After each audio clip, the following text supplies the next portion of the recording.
Chères étudiantes, chers étudiants, chers parents, je m'appelle Françoise Botrel, je suis microbiologiste, professeure de microbiologie et vice-doyenne chargée des affaires pédagogiques à la faculté de santé de l'UPEC.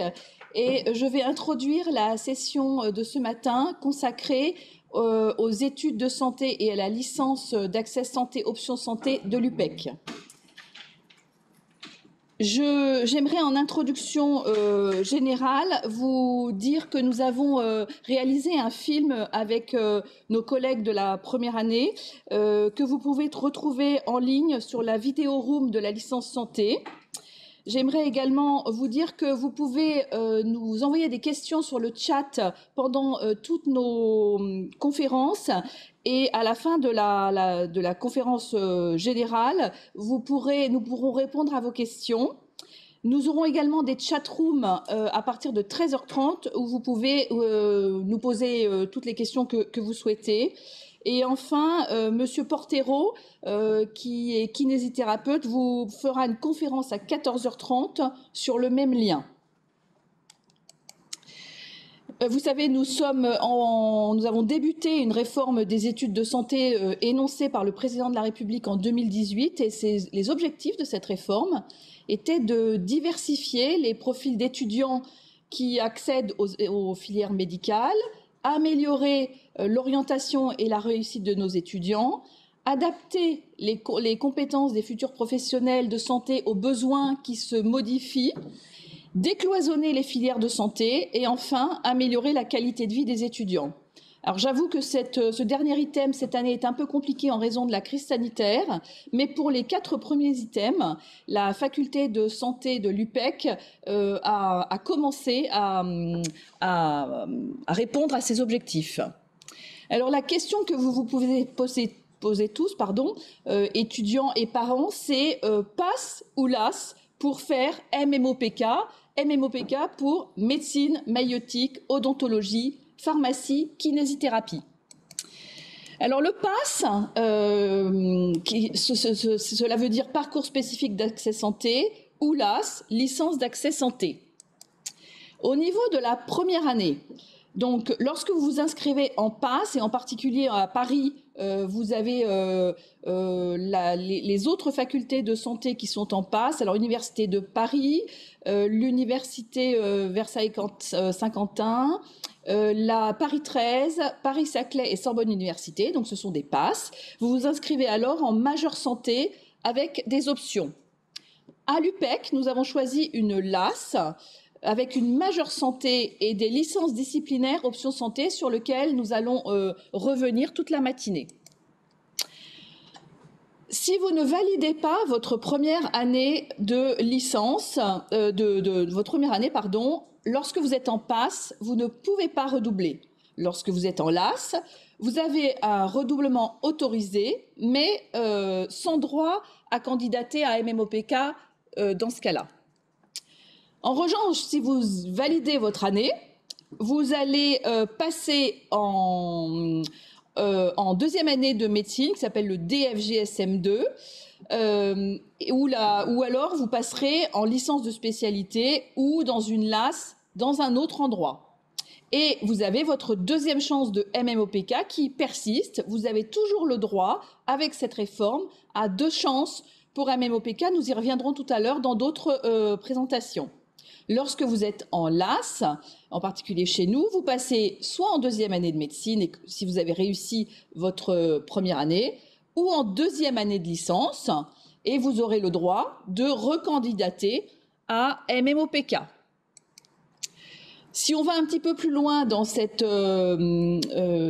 pour savoir si vos enfants doivent faire ou si vous devez faire une PASS ou une LAS, ce que l'on peut dire, c'est que la PASS, c'est la filière qui ressemble le plus à l'ancienne PACES.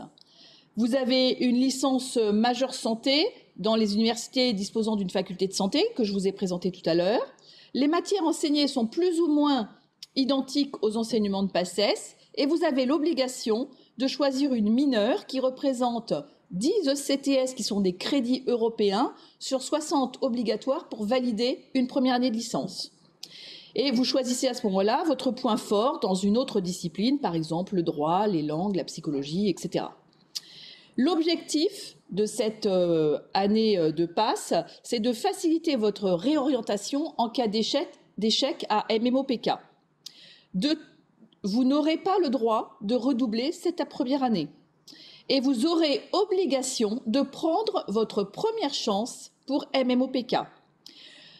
Si l'on réfléchit en termes d'élèves, de lycéens, souvent ce sont des étudiants qui ont une vocation pour faire des études médicales et qui sont très bons étudiants en matière scientifique en terminale. Pour les licences d'accès santé, vous vous inscrivez en majeure santé, donc c'est en L1 santé. Et vous vous inscrivez également, possiblement, on vous en reparlera tout à l'heure, et je vous invite également à aller sur les autres présentations des licences disciplinaires au sein de l'UPEC, dans une filière universitaire classique qui peut être, par exemple, de la SHS, de la biologie, on y reviendra. Si vous validez votre première année, vous pourrez intégrer directement la L2 santé, et ça, c'est ça n'existe qu'à l'UPEC. Vous entrez dans un cycle de licence ou une L2 disciplinaire correspondant à la discipline que vous aviez choisie en première année. Vous avez, et c'est la grande différence avec la PASS, une possibilité de ne pas prendre votre première chance de MMOPK. Et donc les lycéens qui vont faire une LAS sont souvent intéressés par plusieurs filières, ils ne savent pas très bien s'ils sont certains de faire MMOPK. Et ils sont bons, ce sont des bons élèves en terminale, mais pas forcément dans les matières scientifiques, ils peuvent être bons aussi ailleurs.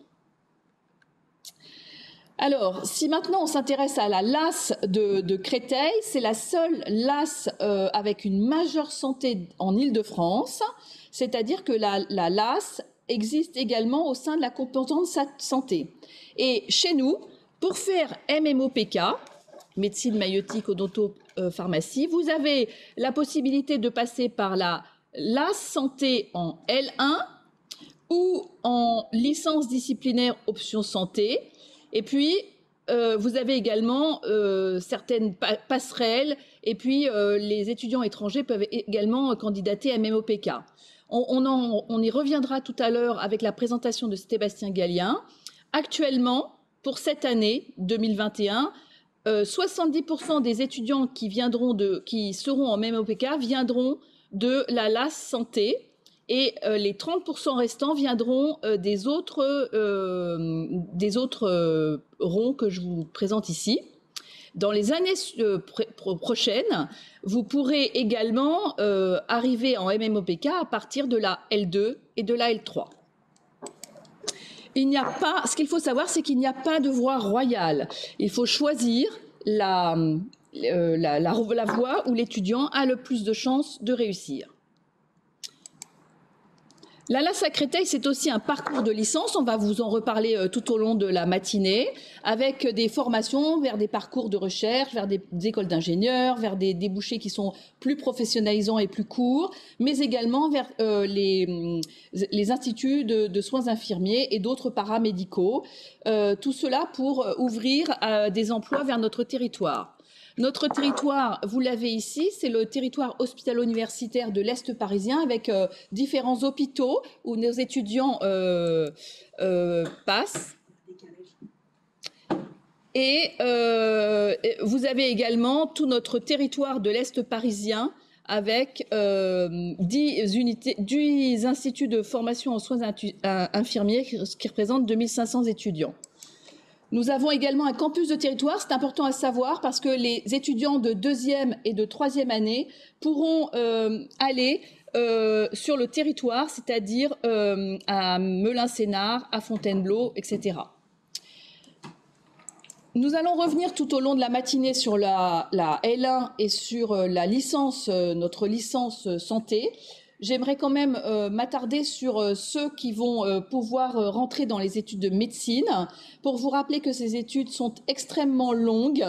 Donc, lorsque vous avez obtenu le passage en deuxième année de médecine par la PASS ou par la LAS, ici une LAS, vous irez en DFGSM2 puis en DFGSM3, pardon, où vous apprendrez l'apprentissage de la sémiologie, vous débuterez les stages à l'hôpital. Ce sont des années de découverte des études médicales. Et puis ensuite, vous passerez en quatrième, en cinquième et en sixième année de médecine, où vous serez, en tout cas pour le moment, en attendant la réforme externe, avec des stages le matin, des cours l'après-midi, et vous participez au fonctionnement de l'hôpital avec les internes et les chefs de clinique et les chefs de service. C'est en train de changer. Le concours de l'internat, qui s'appellera l'EDN, est en train de changer et aura lieu probablement en fin de cinquième année de médecine. Et puis ensuite, vous choisissez votre spécialité et vous faites pendant 3, 4 ou 5 ans un internat. Donc des études qui sont très longues. Je vous remercie de votre attention. Vous pouvez nous retrouver sur le site de qui est indiqué ici. Et tout à l'heure, lors de la question-réponse et des chatrooms. Je vais maintenant passer la parole aux responsables de la L1 Santé, Anaïs Pujals et Yvan Sloma, qui vont vous parler de cette première année. Donc bonjour à tous, donc, je m'appelle Yvan Sloma, je suis responsable avec Anaïs Pujals de cette première année de licence santé, et donc on va vous décrire un petit peu comment cette année s'est déclinée sur la rentrée 2020-2021. Ce que nous allons vous présenter fera l'objet de quelques modifications pour votre rentrée, mais en tout cas dans les grandes lignes, ça correspondra bien, je vais enlever mon masque, ça correspondra bien au type d'enseignement que vous allez recevoir au cours de cette première année. Alors d'abord, ça c'est ce qu'on appelle une maquette de la licence qui vous présente un petit peu les découpages et les volumes horaires des différents enseignements qui seront proposés en première année de licence santé à l'UPEC. Alors d'abord, quelques définitions, peut-être que vous n'êtes pas familier avec ça, c'est qu'au niveau universitaire, on évalue le volume horaire d'enseignement sous forme de CTS, qui sont des crédits d'enseignement définis à l'échelle de l'Union européenne. Donc ces ECTS sont équivalents entre universités et même entre universités de différents pays européens. Et un ECTS, ça équivaut à peu près à 8 à 10 heures d'enseignement donc par les enseignants et aux alentours de 25 heures de travail pour un étudiant. Donc cette année de licence santé, elle est décomposée en 2 semestres et il y a un tronc commun qui est composé de sciences biomédicales qui vont s'intéresser au fonctionnement de l'organisme, je vais rentrer dans les détails après, et en sciences humaines et sociales. Et à côté de ça, il y a une UE qui s'appelle une unité d'enseignement, qui s'appelle UE transversale, au cours desquelles les étudiants vont avoir des enseignements d'anglais, mais vraiment en rapport avec le domaine médical, de l'informatique, et puis un projet professionnel qui sera un fil conducteur tout au long de l'année, au premier et au deuxième semestre. Et le deuxième semestre, il y aura des enseignements optionnels, qui seront, je vais vous les détailler après, découpés en des options qui sont proposées par l'UFR de santé ou par des composantes de l'UPEC. Il y aura également des enseignements optionnels obligatoires avec des choix, et les étudiants peuvent choisir quel enseignement ils souhaitent suivre. Alors au niveau des matières qui vous seront enseignées au cours de cette première année, donc je vais commencer par vous parler des sciences biomédicales à proprement parler et du premier semestre. Chaque semestre est décomposé en 30 ECTS, donc c'est crédits d'enseignement. Et au premier semestre cette année, il y avait 15 ECTS qui étaient destinés à ces sciences biomédicales au premier semestre. Donc on a commencé le semestre par des enseignements sur l'organisme à l'échelle microscopique. Ce programme a été vraiment réfléchi pour vous présenter l'organisme à l'échelle de l'atome jusqu'au fonctionnement des grands systèmes de l'organisme. Donc on commence par voir des enseignements qui s'appellent donc de l'atome à la cellule, qui est une EQE, c'est-à-dire un sous-groupe d'unités d'enseignement. Chaque EQE fait l'objet d'une évaluation des connaissances et donc d'une note. Et donc l'unité d'enseignement, l'organisme à l'échelle microscopique est décomposé en 2 EQE, de l'atome à la cellule, et les QE tissus et organes. Dans les QE de l'atome à la cellule, Vous aurez des enseignements de physique à l'échelle atomique, donc. Vous verrez comment ces atomes s'assemblent pour former des molécules, et donc vous aurez des enseignements de chimie organique, de génétique, et puis on va aller jusqu'à l'échelle de la cellule avec des enseignements de biologie cellulaire. Le deuxième EQE sera cette fois-ci destiné à vous apprendre comment les cellules s'assemblent pour former des tissus au cours du développement et puis chez l'adulte. Donc ça, cette matière s'appelle donc l'histologie, pour voir c'est la science des tissus. Et puis vous aurez également des enseignements d'hématologie, c'est la discipline qui s'intéresse au sang. Ensuite, il y a une deuxième unité d'enseignement qui va aborder les notions sur le métabolisme et la régulation. Donc ça va être centré sur des notions d'anatomie et de physiologie de la digestion. Vous verrez aussi au niveau biochimique comment les nutriments sont incorporés et utilisés par l'organisme. Et puis vous verrez à travers une étude du système nerveux central et périphérique comment cette digestion peut être régulée par l'organisme.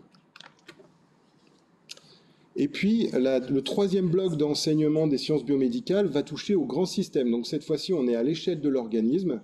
Et vous aurez donc 3 EQE. La première, c'est circulation et respiration qui va s'intéresser à l'appareil cardio-respiratoire, donc comment l'organisme respire et diffuse l'oxygène dans le corps. Et puis, vous aurez aussi des notions sur le squelette et sa motricité, et sur la reproduction. Et dans ces 3 thématiques, vous aurez des notions de physiologie et d'anatomie qui seront proposées. De l'autre côté, vous avez au cours de ce premier semestre des enseignements de sciences humaines et sociales qui sont proposés par des enseignants de l'UFR, mais aussi des autres composantes de l'UPEC, avec 3 EQE qui sont ici numérotés de 1 à 3.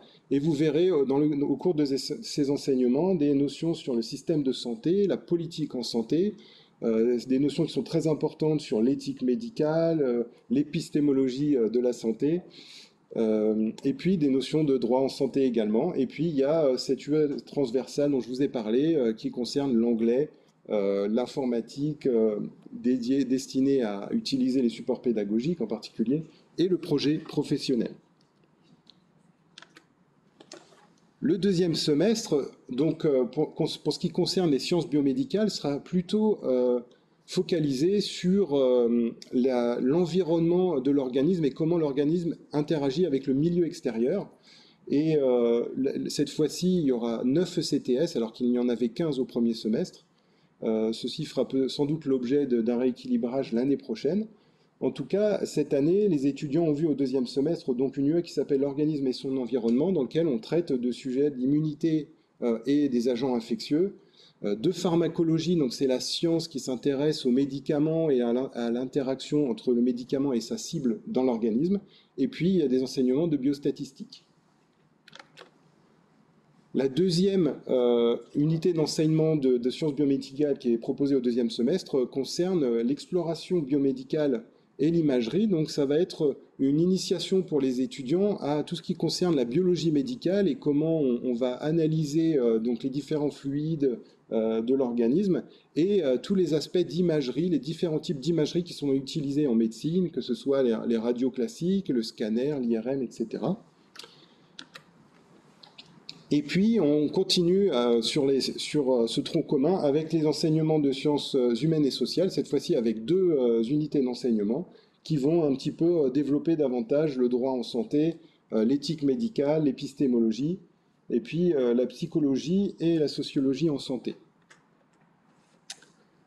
La particularité du deuxième semestre, c'est que les étudiants vont devoir choisir entre 2 options. Alors là, le volume horaire, c'est 12 ECTS. Il y a une option qui est proposée par l'UFR de santé, qui est l'option de formation paramédicale.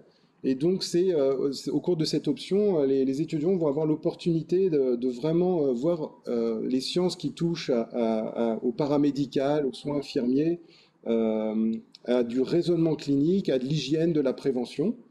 Et parallèlement à ça, les étudiants pourront, en alternative, choisir une option qui est proposée par une des composantes de l'UPEC.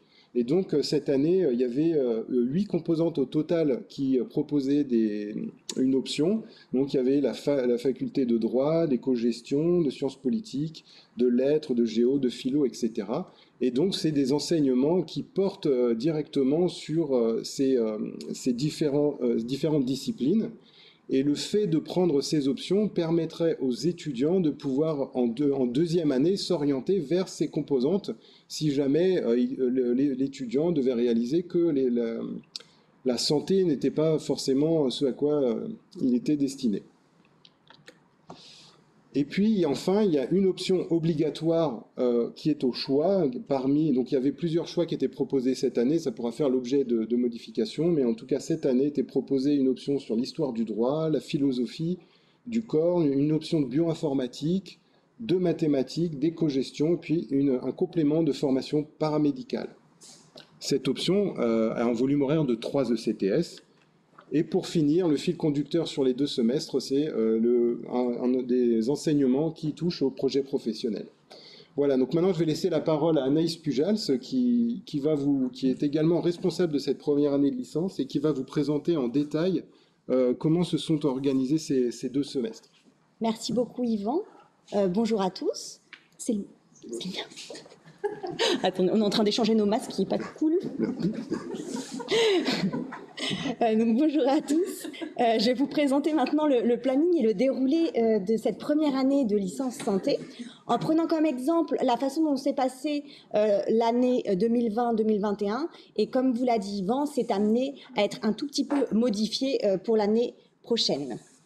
Alors, voici le planning du premier semestre de cette première année de licence santé.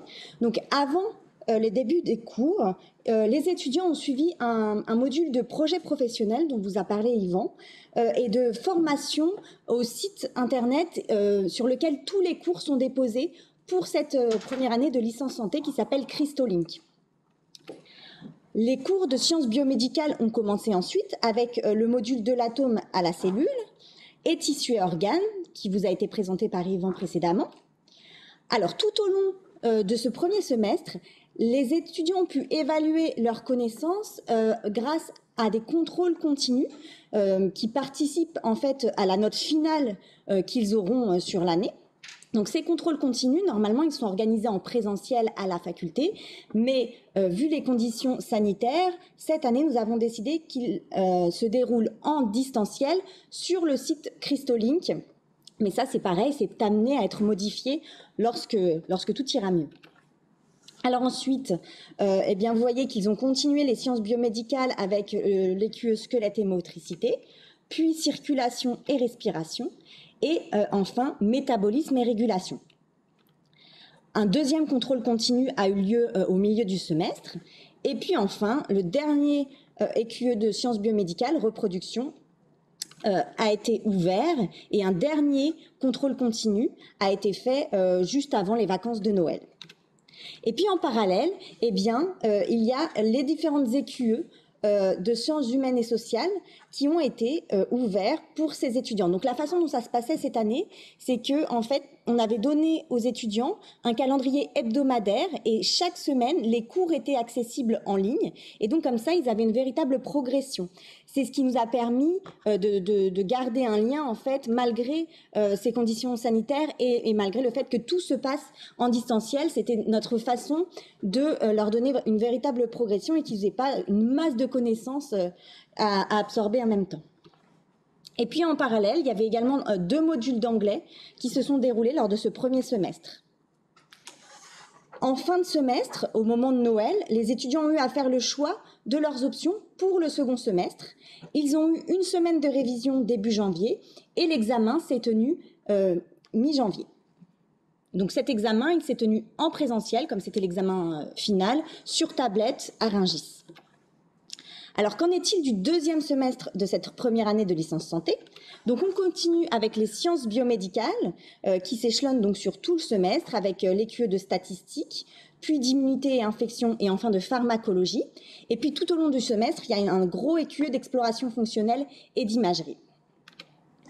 les modules de SHS sont encore présents, donc 2 écueils de SHS pour ce second semestre.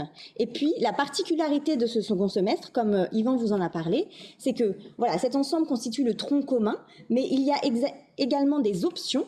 Alors, une option obligatoire et une option à choisir entre des options disciplinaires qui vous ont été présentées tout à l'heure par Yvan ou une option paramédicale.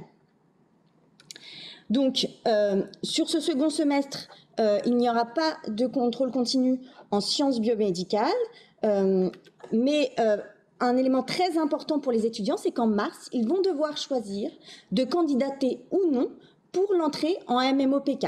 Donc, sur la base des résultats qu'ils auront obtenus sur le premier semestre, ils pourront faire leur choix. Donc, le second semestre se terminera également par une semaine de révision. Et puis, les examens en présentiel auront lieu au mois de mai. Il y aura ensuite des modules de préparation aux oraux. Alors ça, vous allez avoir les détails après qui vous seront donnés par Sébastien Gallien. Mais une partie de la sélection pour l'entrée à MMOPK se fait sur un oral. Donc, il y aura des modules de préparation aux oraux au mois de juin, et puis ces fameux oraux qui auront lieu à la toute fin du mois de juin. Et puis la suite, eh bien, c'est soit entrer en MMOPK, ou bien poursuivre en licence santé, en licence disciplinaire, ou vers d'autres passerelles, comme notamment les IFSI. Alors, qu'en est-il des modalités du contrôle de connaissances de nos étudiants ? On en a un petit peu parlé. Donc, il y a 30% qui se fait en contrôle continu. Donc, cette année, c'était en distanciel au regard de la crise sanitaire, mais cela peut très bien se faire à la faculté. Et puis, 70% en examen final qui est réalisé à Rungis, sur tablette. Et du coup, eh ben là, les étudiants sont tous dans les mêmes conditions d'examen. Le sujet est identique pour tous, ce qui n'était pas le cas pour les contrôles continus. Il a fallu qu'on génère une banque de questions pour pas qu'il n'y ait de triche entre les étudiants. Et donc, comment est-ce que les étudiants vont valider leur licence ? Eh bien, ils valident leur licence s'ils obtiennent une moyenne de 10 sur 20, sachant que les UE se compensent entre elles. Donc, je laisserai Sébastien vous présenter par contre les modalités d'entrée en MMOPK ensuite. Donc, voilà ce qu'on voulait vous dire pour cette première année de licence santé. Merci beaucoup pour votre attention. On est disponible cet après-midi pour répondre à vos questions lors de la chatroom. Et puis, en attendant, je laisse la parole à David Simard. Non, là, c'est Sébastien, pardon, qui va justement vous présenter les modalités d'accès à MMOPK. Merci beaucoup.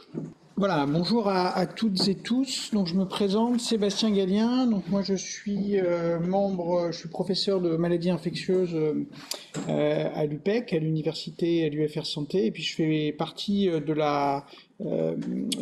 l'équipe pédagogique et je suis particulièrement responsable de l'admission et de l'entrée dans les filières de santé MMOPK. Donc c'est l'acronyme qui revient un peu là dans toutes les présentations, qui est maïeutique, médecine, odontologie, pharmacie et kinésithérapie. Donc, Françoise Botrel vous a parlé donc des réformes des études de santé, des réformes sur l'ensemble des études de santé. Et donc là, on va plus voir la déclinaison sur le premier cycle, d'accord, donc et la première année. Donc, depuis la rentrée 2020, il y a des nouvelles modalités d'accès aux études de santé MMOPK. Je fais juste une parenthèse. Médecine, maïeutique, odontologie, pharmacie et kiné sont un type d'études de santé, mais les métiers de la santé sont plus larges que ça, d'accord ? Et justement, à travers la licence santé de première année et des années suivantes que vous détaillera Frédéric Relais, il y a tout un éventail de métiers de la santé qui sont différents de MMOPK. Donc moi, je vais me focaliser sur cela. Donc auparavant, c'était presque exclusivement via une année qu'on appelait la PACES, pour première année commune des études de santé. Et donc actuellement, là, depuis 2020, eh bien, on rentre dans les études de santé MMOPK selon plusieurs parcours intégrés, soit après la première, deuxième ou troisième année d'études supérieures en santé. Auparavant, il y avait ce qu'on appelle un numerus clausus, qui était une restriction du nombre d'admissions d'étudiants, ou en tout cas d'étudiants qui sont formés dans ces métiers à la santé, qui était fixé nationalement. Ce numerus clausus n'existe plus, d'accord, n'existe plus parce que il n'y en a plus besoin. Et en fait, ce sont les universités, chaque université qui, en lien avec les agences régionales de santé, ce qu'on appelle les ARS, vont définir un nombre d'étudiants à admettre dans les différentes filières, en s'adaptant essentiellement aux besoins du territoire, mais aussi aux capacités d'accueil de chaque faculté de santé, quelles que soient les filières, qui ne peuvent pas accueillir un nombre d'étudiants immense et infini. Donc chaque année, ce nombre de places de formation peut varier. L'idée, c'est d'avoir une anticipation sur la démographie des professions médicales.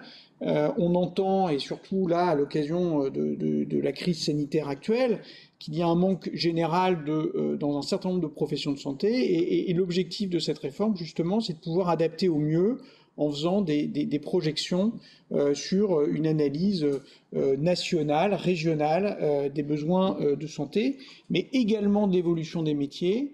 La santé, comme tous les domaines, évolue sur le plan de connaissances, sur le plan technique, et des nouveaux métiers, d'accord, de la santé sont en train d'émerger, d'accord, des nouveaux besoins sont en train d'émerger, et l'objectif de la licence santé et du parcours qui est proposé et qui a été créé à l'UPEC, c'est justement de pouvoir répondre et anticiper ce besoin de nouveaux métiers. Alors, de manière plus spécifique sur l'entrée donc en MMOPK, quelles sont les règles? Les règles à l'UPEC, c'est qu'on y accède dans le cadre de licences avec option accès santé, ce qu'on appelle les LAS, d'accord, ce dont vous a parlé Françoise Botrel, et la première année parcours d'accès spécifique santé ou PASS n'a pas été retenue. Donc, les licences sont soit des licences disciplinaires avec une mineure santé, donc une licence de droit, de mathématiques, de SVT, avec une mineure santé, ou une licence sciences de la santé, licence santé, qui est une création de l'UPEC et qui est aujourd'hui la seule disponible en Île-de-France. À travers ce cursus de licence, eh bien, l'admission en MOPK peut se faire soit après la première année de licence, soit après la deuxième année de licence, soit après la troisième année de licence, si l'étudiant valide à chaque année, d'accord, son année, et Yvan Slomin vous en a parlé, ça s'évalue sur ce qu'on appelle des ECTS, qui sont en gros l'unité européenne de cours universitaires. Donc il faut 60 ECTS par année, avec spécifiquement pour l'entrée en MPK, une validation de l'année de licence en première session, c'est-à-dire sans rattrapage, d'accord, et en une seule année, pas de redoublement, d'accord. Donc on ne peut pas faire son admission en MOPK si on redouble une année, d'accord. On pourra éventuellement y rentrer l'année d'après si on rentre sans rattrapage. L'autre règle, c'est que dans ce cadre qui est relativement ouvert, et beaucoup plus ouvert que les années de médecine antérieures, la PASS et ce qu'il y avait avant, l'étudiant peut déposer 2 fois sa candidature au cours du premier cycle. D'accord ? Donc ça peut être une candidature en première année, puis en troisième année, en première année, en deuxième année, voilà. Mais il a 2 candidatures, et il faut bien comprendre que ce n'est pas ce qui est compté, c'est la candidature, et pas forcément le fait d'être reçu à l'oral. C'est-à-dire que on peut candidater, on verra, sans que sa candidature soit retenue pour la suite du processus. C'est bien la candidature qui est décomptée. Et enfin, il y a ça, et ça c'est depuis toujours, des admissions possibles dans les cycles de médecine par des passerelles classiques pour, cette fois-ci, des masters et des doctorats ou des médecins étrangers, d'accord, donc à un niveau supérieur d'études, d'avancement, mais ça c'est une procédure à part et ça ne rentre pas, d'accord, dans ce cadre-là, d'accord. Mais ce qui veut dire que même quelqu'un qui potentiellement n'aurait pas pu rentrer dans MMOPK après ces deux candidatures, eh ben, il y a toujours la possibilité, d'accord, pour les très motivés, de rentrer via des procédures spécifiques de passerelle, mais au niveau master ou doctorat. Alors, en pratique, on va distinguer deux choses. À l'UPEC, vous savez, on peut rentrer en MEPK soit via la licence sciences de la santé, que j'appelle licence santé, ou les licences disciplinaires. On va d'abord parler de la licence santé. Donc, cette admission concerne la grande majorité des places. Donc, 70% des places d'admission dans les filières MMOPK sont pour les étudiants de cette licence santé. Donc, je rappelle que pour pouvoir candidater, il faut avoir validé l'année de licence en première session, donc à valider au moins ses 60 ECTS. Et l'admission se fait à deux niveaux. Il y a un premier niveau, 50% de ces places vont être pourvues uniquement sur les notes de l'écrit du premier semestre, S1, et du deuxième semestre, S2, selon des notes d'un note seuil qui est défini par le jury en fonction des résultats. Alors il va y avoir une pondération des matières. Donc dans les matières, il y a 70% à peu près de pondération pour les sciences biomédicales et 30% pour les sciences non biomédicales, les sciences humaines et sociales, l'anglais, les disciplines, les options. Et à l'intérieur de ces places, il y a également des listes d'admission différentes selon les 5 disciplines de MMOPK, avec une pondération des différentes matières en fonction de la discipline. Je vous donne un exemple.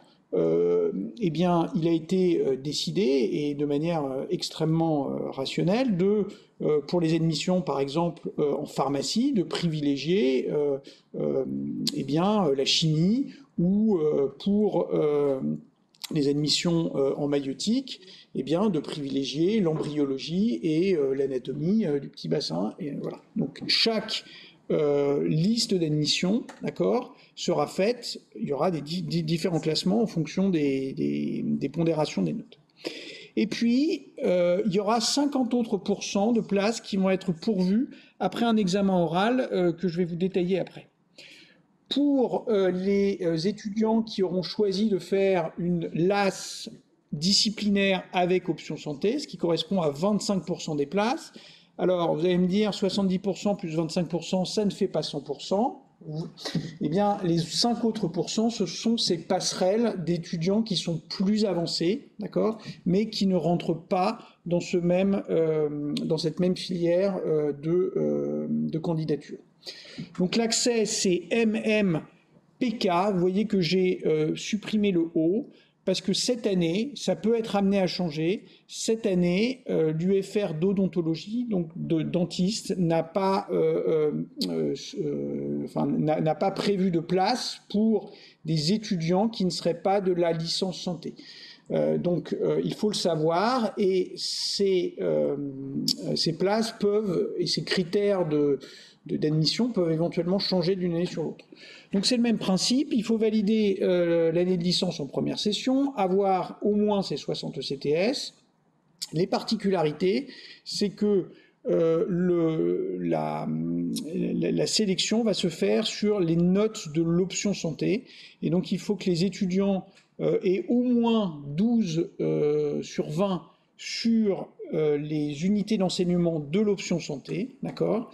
Et puis après, c'est le même principe. Vous allez avoir 50% des places qui vont être pourvues uniquement sur les résultats de l'écrit du premier et du deuxième semestre de l'option santé, en sachant que l'étudiant devra avoir au moins 10, la moyenne sur chacune de ces UE. 10, voilà. et l'ensemble 12 sur 20, avec une liste d'admission différente de la même manière, et puis 50% après via l'examen oral. Alors, je vous fais une petite figure qui va vous montrer comment se font les flux d'étudiants. Donc, vous avez les étudiants de la LAS santé. Donc, 70% des places vont leur être accordées pour aller soit en médecine, la majorité, d'accord, soit dans les autres filières, maïeutique, odontologie, pharmacie, kinésithérapie. J'ai mis à titre indicatif le nombre de places, d'accord, qui sont proposées. Ce sont le nombre de places qui sont proposées pour l'année 2021. Ce nombre de places est susceptible de changer chaque année pour les raisons que je vous ai indiquées, d'accord, de répondre, d'accord, aux besoins territoriaux, nationaux et aux capacités de formation. Pour les autres admissions, donc vous avez 25% pour les LAS avec mineurs santé, donc c'est les LAS de droit, éco-gestion, géographie, philosophie, sciences politiques, STAPS, SVT, et puis vous avez les passerelles pour 5%. Voilà. L'admission en 2 temps. 50% des places sur les résultats des examens uniquement de S1, S2, l'écrit, et 50% l'oral. Alors je vais vous reparler de cet oral. Les étudiants qui le souhaitent faire la candidature à MOPK vont candidater en mars sur les résultats uniquement de leur S1. D'accord ? S'ils ont valider les critères que j'ai définis, ils vont pouvoir se positionner.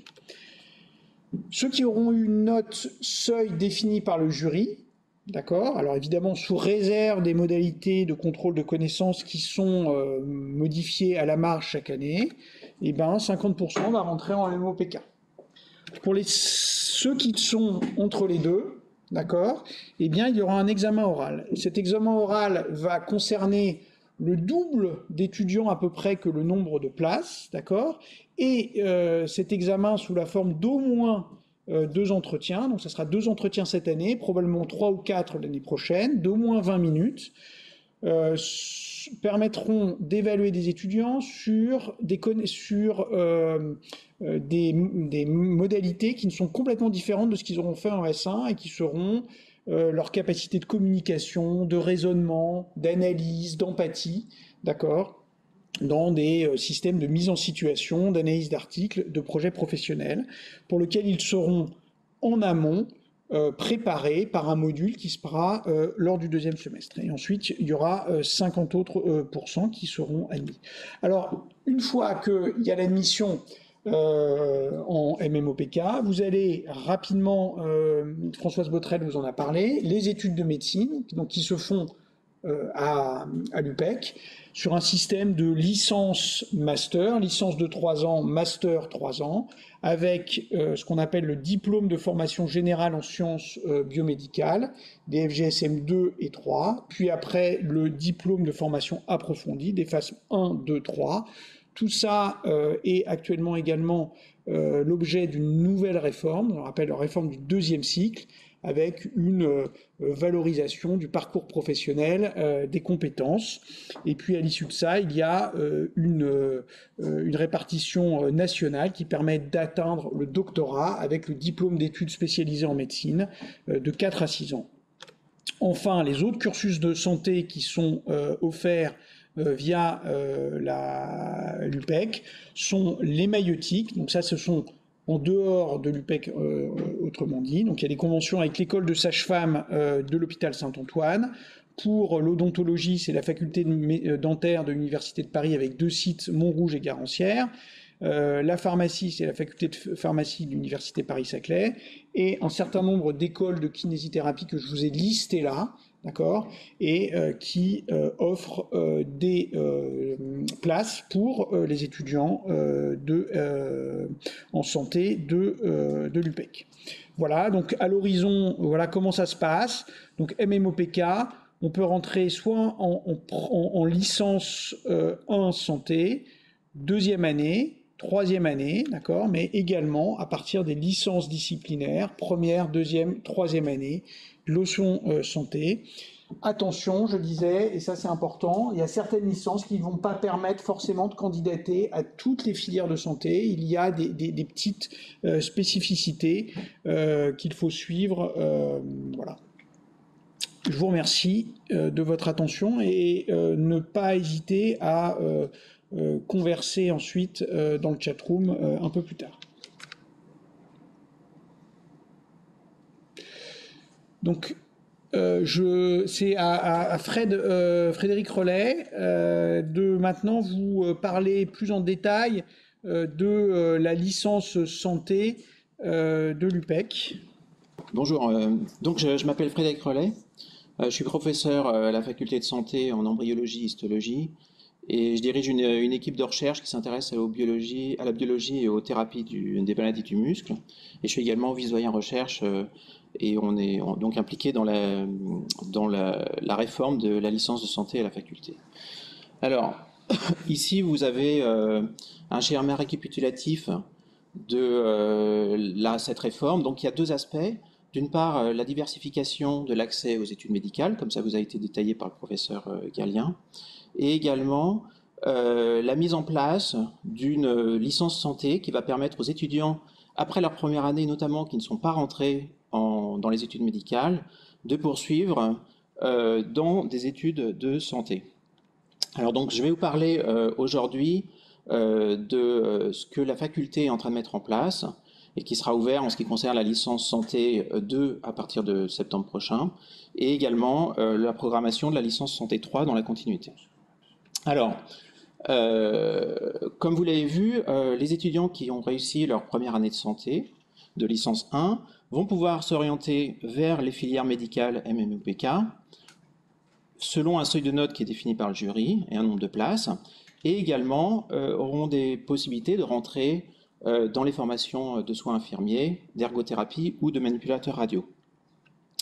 Là encore, ce sont des formations dont les modalités d'entrée sont définies par les formations.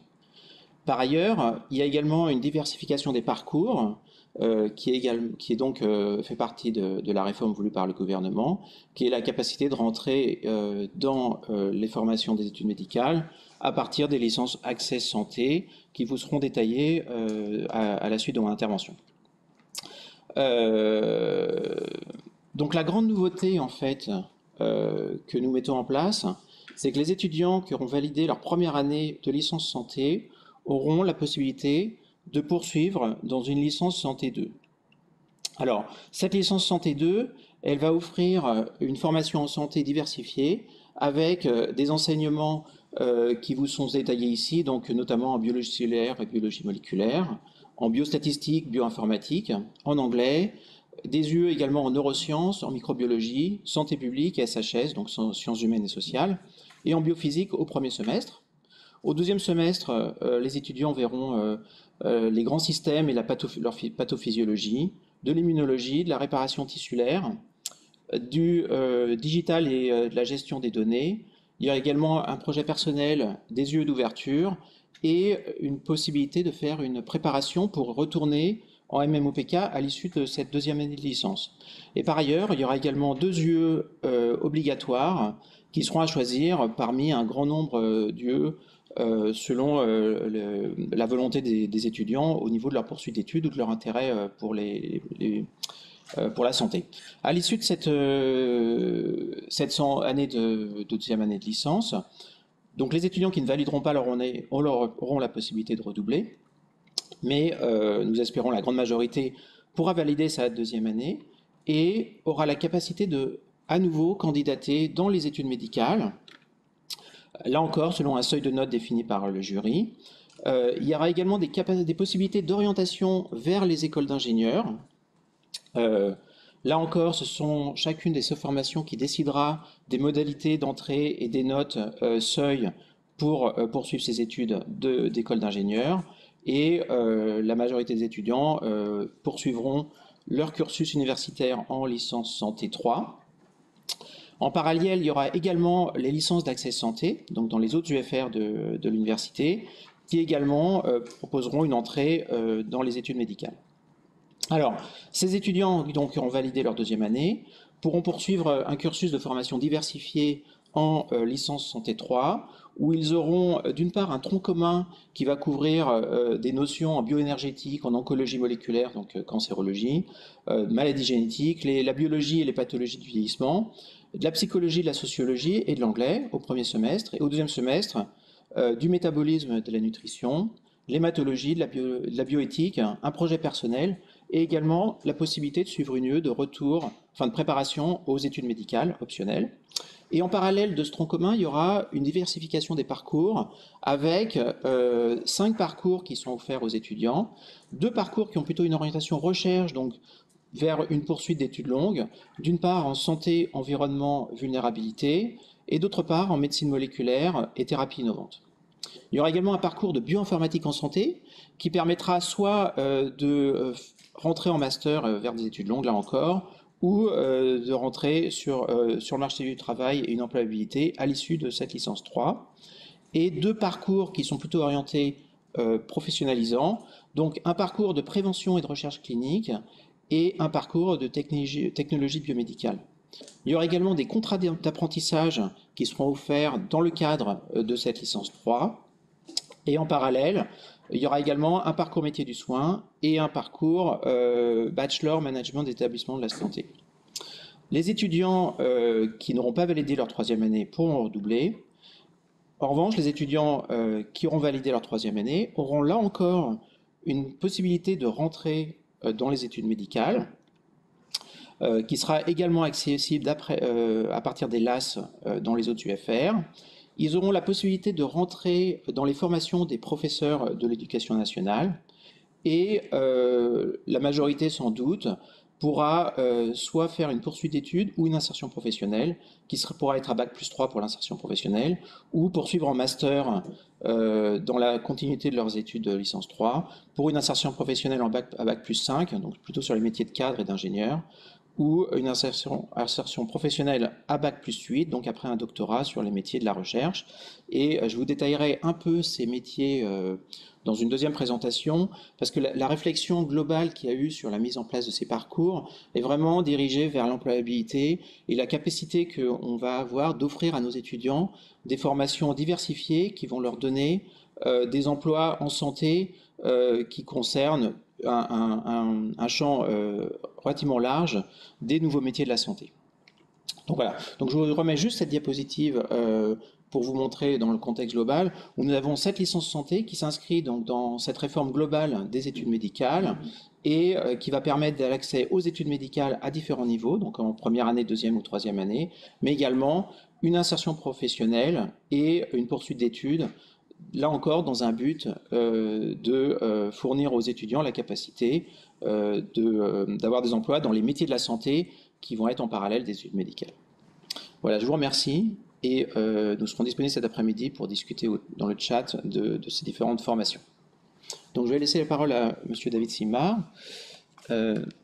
qui va vous parler des licences accès santé. Bonjour à toutes et tous, donc je m'appelle David Simard, je suis docteur en philosophie de la médecine et de la biologie et je suis chargé du déploiement de la licence santé dans l'UPEC depuis la faculté de santé et tout particulièrement des relations avec les autres composantes qui constituent l'université Paris-Est Créteil et qui proposent des options santé dans leur licence disciplinaire. Donc je vais vous parler des licences accès santé dites disciplinaires, c'est-à-dire celles qui ont une mineure santé, une option santé qu'on appelle aussi mineure santé. Alors d'abord, qu'est-ce que c'est qu'une licence accès santé disciplinaire avec option santé? Donc LAS, on dit LAS pour licence accès santé. Il y a 2 types de LAS, donc ça vous a déjà été un peu expliqué. Une licence accès santé à majeure santé, donc qui est pour l'UPEC à la faculté de santé, la licence sciences pour la santé qu'on appelle pour réduire un petit peu l'énoncé licence santé. Et puis les licences accès santé à majeure d'une autre discipline qu'une discipline de santé et qu'on appelle donc licence disciplinaire. À l'UPEC, donc la licence santé est à la faculté de santé et les LAS disciplinaires sont dans les autres composantes, les autres UFR de l'université. L'option santé, elle, eh bien, c'est un ensemble de cours en fait en santé d'au moins une centaine d'heures. Donc cette année, l'option santé à l'UPEC faisait 118 heures et c'est donc un ensemble de cours, une option qui est intégrée ou ajoutée, ça dépend des autres composantes, à l'ensemble des heures de cours de la discipline majeure. Donc par exemple, vous pouvez être en licence d'éco-gestion et est intégré à votre licence d'éco-gestion une option santé. Et donc on appelle cette option santé mineure santé. Alors les LAS disciplinaires à l'UPEC, il y aura à la rentrée, on en a moins cette année, mais on en aura plus l'année prochaine, il y aura à la rentrée 11 LAS disciplinaires à l'UPEC. Pour la rentrée donc 2021, ces LAS disciplinaires seront en administration et échanges internationaux, donc AEI, en droit, en économie et gestion, en géographie et aménagement, en lettres modernes, en mathématiques, ça c'est une nouveauté pour l'année prochaine par rapport à cette année, en philosophie, en sciences politiques, en sciences de la vie et de la terre, en sciences et techniques des activités physiques et sportives, donc STAPS, et également une nouveauté pour l'année prochaine par rapport à cette année, en sciences pour l'ingénieur à la faculté des sciences et technologies. Donc ça, ce sont les 11 LAS disciplinaires qui seront en place à la rentrée à partir à l'UPEC pour 2021. S'ajoutent dans le cadre d'un partenariat 3 LAS disciplinaires et une formation ingénieur à l'université Gustave Eiffel, donc du côté de Marne-la-Vallée. Ces 3 LAS et cette formation ingénieur à Gustave Eiffel sont intégrés au dispositif des études de santé de l'UPEC. Il n'y a pas de faculté de santé à l'université Gustave Eiffel. Ces 3 LAS et cette formation donc, seront en informatique, avec en fait une combinaison entre l'informatique et les mathématiques, mais avec plus d'informatique que de mathématiques. En mathématiques, où là ça va être l'inverse, c'est-à-dire également une combinaison mathématiques et informatique, mais avec plus de mathématiques que d'informatique. En sciences et techniques des activités physiques et sportives, donc qui est une autre LAS du coup en STAPS, 2 LAS STAPS en 2021, c'était déjà le cas cette année, et puis une formation ingénieur avec l'ESIE Paris. Alors sur Parcoursup, vous pouvez voir, j'espère que vous voyez assez bien là, la slide, pour retrouver ces LAS disciplinaires sur Parcoursup, vous pouvez taper dans les mots-clés soit LAS UPEC, donc vous retrouverez toutes, non seulement la licence santé de la faculté de santé, mais toutes les autres LAS disciplinaires de l'UPEC. Et puis, pour celles qui sont à l'université Gustave Eiffel, eh bien, vous tapez LAS Université Gustave Eiffel dans le moteur de recherche et vous aurez les différentes formations qui ressortiront.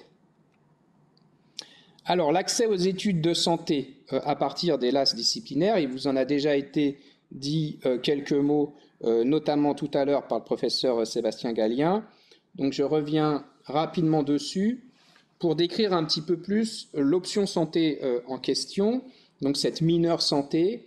En L1, cette mineure santé, elle était cette année, et sans doute l'année prochaine encore, de 4 blocs d'enseignement. Elle était constituée de 4 blocs d'enseignement, 3 blocs en sciences biomédicales, donc avec un bloc de l'atome à la cellule, donc vraiment côté microscopiques, tissus et organes, où on reprend en fait la même logique que dans notre licence santé, on monte d'échelon au fur et à mesure de plus en plus macroscopiques. Squelette et motricité, ensuite les grands systèmes comme le système cardio-respiratoire, métabolisme et digestion, et puis la reproduction. Donc ça, c'est 3 blocs en sciences biomédicales. Et puis s'ajoute un bloc en sciences humaines et sociales orienté sur le champ spécifiquement de la santé, donc en éthique médicale, en économie et gestion de la santé, en études philosophiques des concepts et des méthodes scientifiques de la médecine et de la santé, ce qu'on appelle l'épistémologie de la médecine et de la santé, et en psychologie et santé. Il est prévu qu'en 2e année de licence disciplinaire et en 3e année de licence disciplinaire, eh bien, que soit aussi mis en place une option santé 2 et une option santé 3. Et l'objectif de cette mise en place, c'est que si vous choisissez d'intégrer des études de santé à partir d'une licence disciplinaire, avec cette option santé, donc cette mineure santé, eh bien que vous puissiez avoir vraiment de la santé sur les 3 années de la licence. Et comme cela vous a été dit tout à l'heure, et tout comme pour la licence santé, dans les licences disciplinaires avec option santé, vous avez aussi 2 chances que vous pouvez utiliser pour tenter de rentrer dans les filières médicales, donc MMOPK dont il a été question tout à l'heure.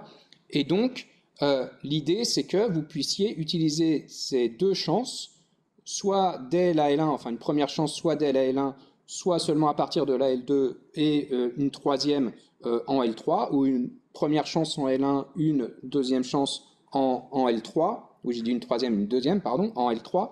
Et pour cela, eh bien, il faut que vous ayez bien des cours de santé tout au long de votre licence, que vous n'arriviez pas finalement à tenter une chance pour les filières médicales en ayant eu une année blanche en santé. Donc cette option santé va être mise en place sur les 3 années des licences disciplinaires. Pour ce qui est de l'accès donc aux filières médicales, en 2020-2021, cette année, il y avait l'accès à la médecine, à la maïeutique, à la pharmacie et à la kinésithérapie. Comme vous l'a dit tout à l'heure Sébastien Gallien, l'odontologie, cette année, n'était pas accessible à partir de ces filières. Ce sont des choses qui sont renégociées en fait chaque année. Donc on ne peut pas encore vous dire pour l'année prochaine si l'odontologie sera accessible ou pas à partir des licences disciplinaires mineures santé. Et puis, bien sûr, pour pouvoir accéder aux filières médicales, eh bien, ça va être fonction des résultats à l'option santé, mais aussi fonction des résultats dans votre L1 disciplinaire, ou après dans votre L2 disciplinaire et L3 disciplinaire. Les capacités d'accueil réservées aux étudiants en mineure santé en 2020-2021 étaient, donc ça c'est aussi susceptible d'évoluer un petit peu l'année prochaine, en médecine 58 places, en maïeutique 3 places, en pharmacie 11 places et en kinésithérapie, alors ça c'est l'ancienne slide, j'avais mis le nouveau chiffre que j'ai plus en tête, je ne sais plus combien en kinésithérapie il y avait de places. Donc en tout cas voilà, pour médecine, maïeutique, pharmacie, 58 places, 3 places et 11 places. Voilà, donc j'en ai terminé sur cette présentation des licences disciplinaires avec option santé, licence accès santé disciplinaire avec option santé. Et donc, si vous avez des questions sur ces licences disciplinaires, eh bien, au moment des chatrooms de cet après-midi, vous pourrez venir me poser des questions. D'accord, donc je vais vous parler des débouchés de la licence santé. Donc dans la réflexion qui a été conduite au niveau de l'UFR Santé pour la mise en place de ces nouveaux parcours, on a eu une réflexion, une interaction importante avec les agences territoriales, les instituts de recherche et tous les acteurs socio-économiques pour proposer des emplois dans les métiers de la santé qui vont correspondre aux besoins et aux nouveaux besoins de formation. Donc je vous expliquais qu'en licence 3, on a un tronc commun et on a des parcours de spécialisation. Donc, c'est 3 parcours qui vous sont remis là. Un parcours santé, environnement, vulnérabilité, qui a plutôt une orientation recherche, c'est-à-dire des études plutôt longues avec un master et éventuellement un doctorat. Un parcours de médecine moléculaire, thérapie innovante, là encore sur une orientation plutôt d'études longues. Un parcours de bioinformatique en santé qui pourra permettre de former des professionnels qui vont pouvoir rentrer sur le marché du travail à l'issue de la licence 3 ou dans le cadre d'une poursuite d'études, par exemple en master. Et 2 parcours qui sont à orientation plus professionnalisante, donc de prévention et de recherche clinique, d'une part, et d'autre part, de technologie biomédicale. Donc, l'ensemble de ces formations peuvent amener sur les métiers des professeurs de l'éducation nationale, mais la réflexion a été menée donc pour offrir des capacités, des possibilités d'emploi aux différents niveaux, donc d'une part en sortie de licence 3, donc ils seront plutôt des métiers de technicien supérieur ou d'assistant ingénieur, qui vont également proposer une poursuite d'études en master, donc à l'issue de la licence 3, ou une réorientation vers les écoles d'ingénieurs. Ces étudiants qui auront une formation donc au niveau Bac plus 5 après un master pourront accéder au marché du travail sur des emplois de type cadre ou ingénieur. Et enfin, dans le cadre d'une poursuite d'études et au niveau doctorat, donc Bac plus 8, il y aura les possibilités de rentrer dans les métiers de la recherche, dans les instituts de recherche ou les instituts privés, et également sur les métiers d'enseignants-chercheurs dans les universités. Alors, je vais vous donner quelques exemples qui ne sont pas exhaustifs, mais qui vont être un peu représentatifs de la réflexion qu'on a eue par rapport à la proposition de cette formation, qui est vraiment la capacité de fournir une employabilité à nos étudiants. Donc, en ce qui concerne le parcours santé, environnement, vulnérabilité, donc, où il y a des enseignements qui vous sont un petit peu résumés ici, en xénobiotique, toxicologie, chimie de l'environnement, biologie, pathologie environnementale, santé publique, éthique, par exemple. En fait, les cibles, ça va être notamment les services d'environnement de l'industrie, les agences ou instituts publics, les sociétés d'exploitation des réseaux de distribution de l'eau, les bureaux d'études privées ou publiques, les collectivités locales ou territoriales, et les laboratoires de recherche ou d'analyse, que ce soit donc des instituts, des universités ou de l'industrie, donc des structures de recherche privées ou publiques. Alors, on vise plutôt une insertion professionnelle au niveau Bac plus 5. Je vais vous donner quelques exemples donc, de métiers cibles pour ces formations.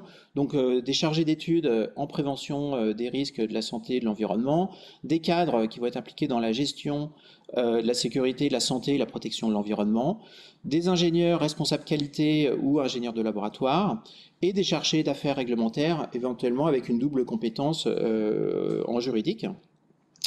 Et évidemment, dans le cadre d'une poursuite d'études et l'option d'un doctorat au niveau Bac plus 8, soit les métiers de la recherche auprès donc des instituts publics tels que l'INSERM, le CNRS, les instituts de recherche ou l'industrie, ou également pour ceux qui souhaitent s'intégrer plus dans des métiers d'enseignants-chercheurs au niveau des universités.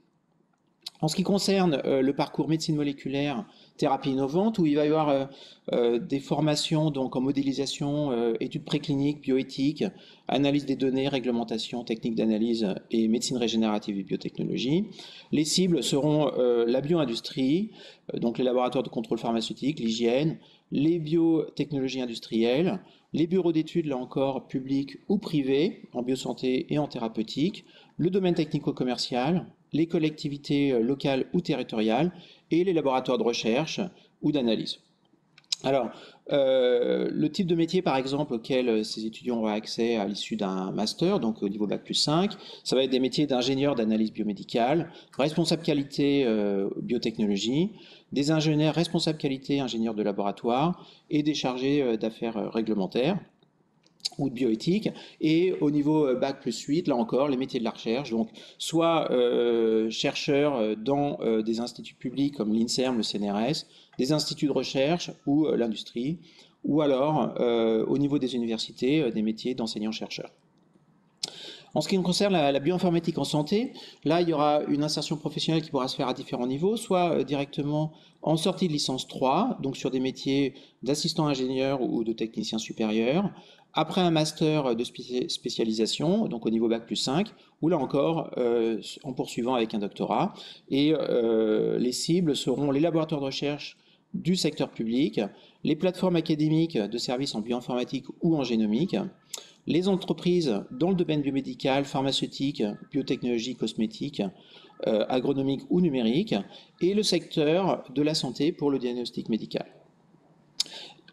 En ce qui concerne le parcours prévention et recherche clinique, où il y aura des enseignements donc, en prévention, promotion de la santé, épidémiologie, recherche clinique, sécurité des soins, gestion des crises sanitaires, les cibles vont être les structures de soins privées, la fonction d'État, la fonction publique d'État, sanitaire ou territoriale, les agences nationales ou régionales, l'éducation nationale, les agences ou les ONG pour la promotion de la santé, les entreprises, les cabinets d'études et de conseil, ou là encore, les instituts de recherche et les universités. Et là encore, on va cibler une possibilité d'insertion à Bac plus 3 sur des métiers, par exemple, qui vont être techniciens ou techniciennes d'études en santé publique, d'études cliniques au niveau des EPST, donc les agences de recherche publique, les structures de soins, gestionnaires de risques associés aux soins, les gestionnaires de crise sanitaire, les logisticiens au niveau des ONG, des structures de soins et des associations, ou les chargés de projet en prévention et promotion de la santé, donc des associations, des réseaux de santé, de soins ou des entreprises. Et enfin, en ce qui concerne le parcours technologie biomédicale, où il va y avoir des enseignements en ingénierie médicale, marketing, réglementaire, digital, design et numérique et santé, les métiers cibles, ça va être data scientist, data analyst, des chefs de projet ou chargés de déploiement, des chargés d'affaires réglementaires, des ingénieurs d'application, des administrateurs de bases de données ou les métiers des réseaux. Voilà, donc j'ai voulu vous donner un peu un éventail de ces nouveaux métiers associés à ces formations en santé. Il y en a bien d'autres, sans doute d'ailleurs des métiers qui n'existent pas encore aujourd'hui, qui seront ouverts à nos étudiants, donc qui vont recevoir une formation diversifiée et des parcours qui vont être spécialisés dans les métiers de la santé, qui vont pouvoir travailler en parallèle donc des études médicales. Voilà, et donc on répondra sur ces questions-là, évidemment, cet après-midi dans le chat-room, à toutes les questions que vous pouvez avoir. Merci de votre attention. Bien, maintenant, c'est Caroline Barraud qui va vous parler des études paramédicales et des différentes passerelles avec les différentes études paramédicales. Bonjour à tous, je suis le docteur Caroline Barraud, je suis responsable des formations paramédicales à l'UFR de santé de l'UPEC et cette présentation a pour but de vous présenter les différentes formations paramédicales qui vous sont proposées à l'université. Dans cette présentation, je vais commencer par vous parler de la formation en soins infirmiers, puis de la formation de manipulateur en électroradiologie médicale et enfin de la formation en ergothérapie. Commençons par la formation en soins infirmiers. L'infirmier est responsable de la prise en charge globale du patient sur le plan physiologique, social et psychologique au sein de l'équipe médicale. Il assure les soins de confort et de bien-être auprès des patients et contribue à la mise en œuvre des traitements en exécutant les prescriptions médicales et en participant à la surveillance des traitements. C'est un métier à haute responsabilité qui exige beaucoup de rigueur, de vigilance et de technicité. Plusieurs lieux d'exercice sont possibles. L'infirmier travaille majoritairement en structure de soins, c'est-à-dire dans un hôpital, une clinique ou en hospitalisation à domicile, mais il peut également exercer son métier en structure de prévention, comme un établissement scolaire, ou en entreprise, dans le cadre de la médecine du travail. Il peut exercer à titre libéral et assurer des soins en cabinet ou au domicile des patients. Enfin, l'infirmier peut travailler dans une structure d'accueil, comme une crèche ou une maison de retraite, ou une maison d'accueil spécialisée. La formation d'un infirmier dure 3 ans et est organisée en 6 semestres. Chaque semestre est constitué d'une formation théorique sous forme de cours magistraux, de travaux dirigés et de travaux pratiques, et d'une formation pratique. La formation théorique couvre les domaines suivants: sciences humaines et sociales, comme le droit, l'éthique, la déontologie ou la psychologie, sciences biologiques et médicales, comme la biologie fondamentale, la physiologie, les processus pathologiques et la pharmacologie, et enfin les sciences et techniques infirmières, où on va trouver le raisonnement et la démarche clinique infirmière, les soins relationnels, les soins d'urgence, les soins palliatifs ou l'éducation thérapeutique. À l'issue de son cursus, l'étudiant obtient le diplôme d'état infirmier qui lui permet d'exercer la profession d'infirmier, ainsi qu'un grade licence qui lui permet de poursuivre, s'il le souhaite, ses études. La formation en soins infirmiers est accessible après le baccalauréat via Parcoursup. Il est également possible de rejoindre la formation en première ou en deuxième année après une première année de licence santé à l'UPEC. Bien sûr, l'infirmier diplômé d'État peut évoluer dans sa carrière, que ce soit dans le domaine du soin ou dans le domaine de l'enseignement et de la recherche. Dans le domaine du soin, les infirmiers diplômés ont la possibilité d'accéder à des diplômes d'État de spécialité pour devenir infirmier puériculteur, infirmier de bloc opératoire ou infirmier anesthésiste. Ou alors, les infirmiers diplômés peuvent accéder à des diplômes d'État d'exercice en pratique avancée pour devenir infirmier de pratique avancée. L'infirmier diplômé d'État peut également accéder à des formations de cadre de santé. Cette formation ne correspond pas à une spécialisation infirmière, mais plutôt à un changement de fonction. Les cadres de santé assurant des fonctions de management d'équipe ou de formation. Dans le domaine de l'enseignement et de la recherche, les infirmiers diplômés d'État peuvent poursuivre leurs études en master scientifique puis en doctorat dans le but d'accéder à des postes d'enseignants-chercheurs en sciences infirmières. En pratique, 10 instituts de formation en soins infirmiers, IFSI, sont répartis sur le territoire est francilien. 2 sont situés dans le département du Val-de-Marne et 8 dans le département de la Seine-et-Marne.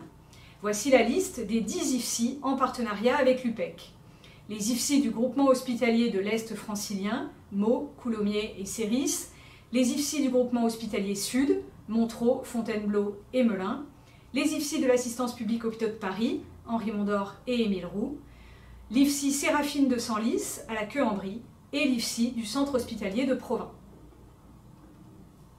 Voyons maintenant la formation en électroradiologie médicale. Les manipulateurs d'électroradiologie médicale sont des professionnels de santé qui réalisent des actes relevant de l'imagerie médicale, de la médecine nucléaire, des explorations fonctionnelles et de la radiothérapie, qui concourent à la prévention, au dépistage, au diagnostic, au traitement et à la recherche. Ils exercent dans des établissements de santé publics ou privés, ou dans des centres d'imagerie ou de radiothérapie privés ou des cabinets d'imagerie privés. Un manipulateur radio doit être rigoureux et précis, doux et rassurant, disponible et à l'écoute des patients. La formation d'un manipulateur en électroradiologie médicale dure 3 ans et est organisée en 6 semestres.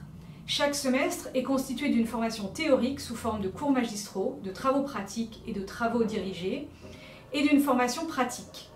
La formation théorique couvre les domaines suivants: les sciences humaines et sociales, avec du droit, de la psychologie, de l'anthropologie, les sciences de la vie et sciences médicales, comme la biologie fondamentale, l'anatomie, la physiologie, la sémiologie et la pathologie ostéo-articulaire, et les sciences et techniques en imagerie médicale, qui regroupent la physique et les technologies en imagerie médicale, la médecine nucléaire, la radiothérapie et les explorations fonctionnelles. À l'issue de son cursus, l'étudiant obtient le diplôme d'état de manipulateur en électroradiologie médicale, qui lui permet d'exercer sa profession, et un grade licence qui lui permet de poursuivre, s'il le souhaite, ses études. La formation est accessible après le baccalauréat via Parcoursup, et il est également possible de rejoindre la formation en première année avec des dispenses d'UE après une première année de licence santé à l'UPEC. Les manipulateurs en électroradiologie médicale peuvent poursuivre leurs études après l'obtention du diplôme d'État. Ils ont notamment la possibilité d'accéder à des formations de cadres de santé qui ouvrent sur des postes d'encadrement. Ils peuvent également s'inscrire en master scientifique, notamment en physique de l'imagerie médicale, puis en doctorat s'ils souhaitent faire de la recherche en imagerie médicale. En pratique, l'Institut de formation des manipulateurs en électroradiologie médicale de l'assistance publique Hôpitaux de Paris est en partenariat étroit avec l'UPEC. L'Institut est situé sur le campus Picpus, dans le 12e arrondissement de Paris. Nous allons terminer par la formation en ergothérapie. L'ergothérapeute est un professionnel de santé qui exerce dans les secteurs sanitaire et social. L'objectif de l'ergothérapie est de permettre aux personnes en situation de handicap de continuer à réaliser les activités du quotidien pour préserver l'autonomie, que ce soit les soins personnels comme manger, s'habiller, faire ses courses, les loisirs ou encore le maintien à l'emploi ou l'accompagnement dans la scolarisation. Cela peut se faire par de la rééducation pour retrouver des fonctions lésées ou de la réadaptation, par exemple en proposant des aides techniques ou en proposant des aménagements du domicile ou de l'environnement.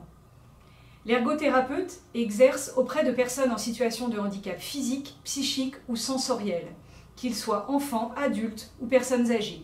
La rééducation s'exerce principalement par la mise en situation. L'ergothérapeute fait faire de la cuisine, du bricolage ou toute activité dont la réalisation est restreinte par la situation du handicap. L'ergothérapeute travaille le plus souvent dans les centres de rééducation et de réadaptation fonctionnelle pour adultes et pour enfants, les lieux de vie, ainsi que dans les établissements pour personnes âgées, à domicile ou en libéral, notamment dans les écoles. Un ergothérapeute doit avoir un bon relationnel avec les patients et faire preuve de capacité d'analyse et de créativité. La formation d'un ergothérapeute dure 3 ans et est organisée en 6 semestres. Chaque semestre est constitué d'une formation théorique sous forme de cours magistraux, de travaux dirigés et de travaux pratiques, et d'une formation pratique. La formation théorique couvre les domaines suivants: sciences humaines et sociales, le droit, la psychologie, l'anthropologie, les sciences médicales comme l'anatomie, la physiologie, particulièrement axées sur l'appareil musculo-squelettique et le système tégumentaire, et l'ergothérapie et les sciences de l'activité humaine, c'est-à-dire la pratique en ergothérapie, les techniques de réadaptation et de rééducation, les techniques d'aménagement de l'environnement. À l'issue de son cursus, l'étudiant obtient le diplôme d'état d'ergothérapeute, qui lui permet d'exercer sa profession, ainsi qu'un grade licence qui lui permet de poursuivre, s'il le souhaite, ses études.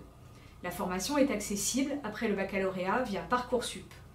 À l'UPEC, il est possible de réaliser un stage à l'étranger ou un semestre en Erasmus avec des universités partenaires. Les ergothérapeutes diplômés d'État peuvent évoluer dans leur carrière en devenant cadre de santé, cadre supérieur de santé ou directeur des soins. Ils peuvent également poursuivre leurs études en master dans les domaines de la psychologie, des neurosciences, de l'ergonomie, des sciences de l'éducation ou de la réadaptation par exemple, puis en doctorat s'ils le souhaitent pour faire de la recherche dans ces différents domaines.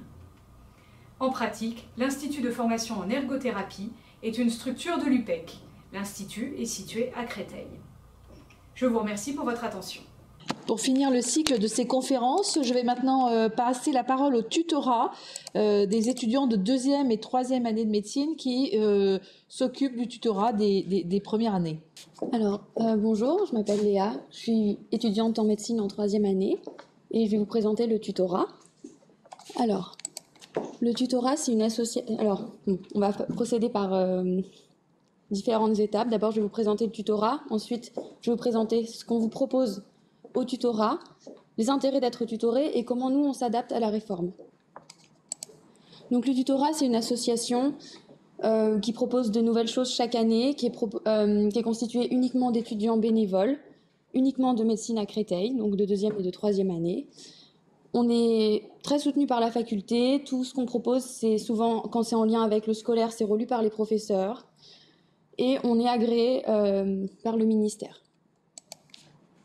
Donc on a plusieurs pôles au tutorat, donc un pôle de retranscription, un pôle d'enseignement dirigé, des entraînements en ligne, un pôle d'épreuves, des pré-rentrées, un pôle d'orientation et un pôle de bien-être.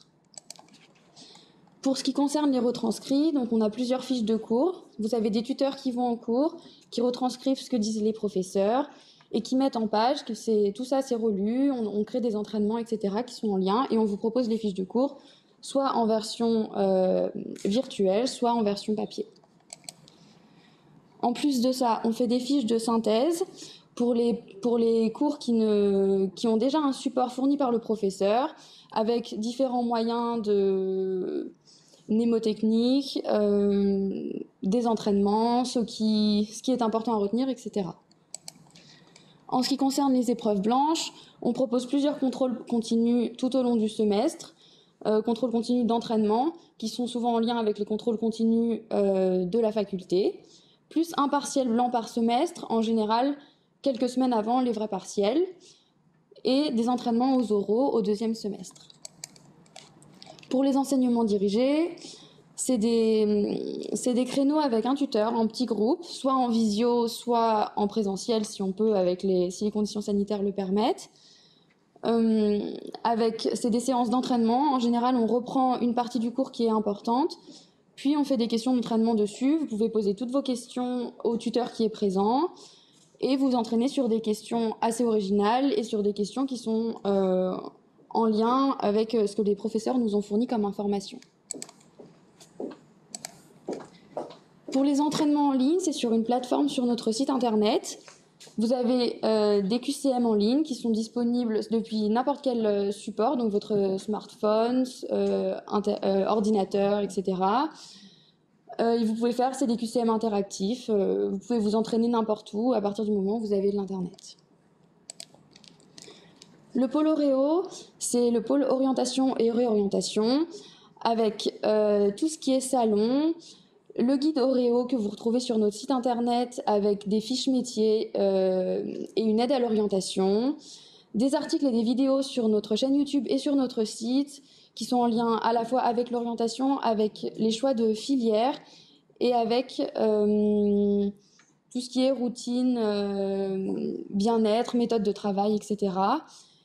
Des permanences le vendredi midi à l'association du tutorat ou sinon en visioconférence pour discuter avec un tuteur, soit individuellement, soit en petit groupe. Vous prenez rendez-vous et on est disponible pour discuter méthode de travail, pour discuter bien-être, pour discuter de ce qui vous fait envie. La prépa Louise Michel, c'est une prépa qui est destinée au terminal et qui se passe au lycée Louise Michel à Champigny-sur-Marne pour des lycéens qui viennent de plusieurs lycées du 94 et des départements voisins. Donc c'est une préparation pour les terminales qui souhaitent intégrer une licence à accès santé, que ce soit mineur ou majeur, avec une découverte de toutes les matières qui sont proposées en LAS.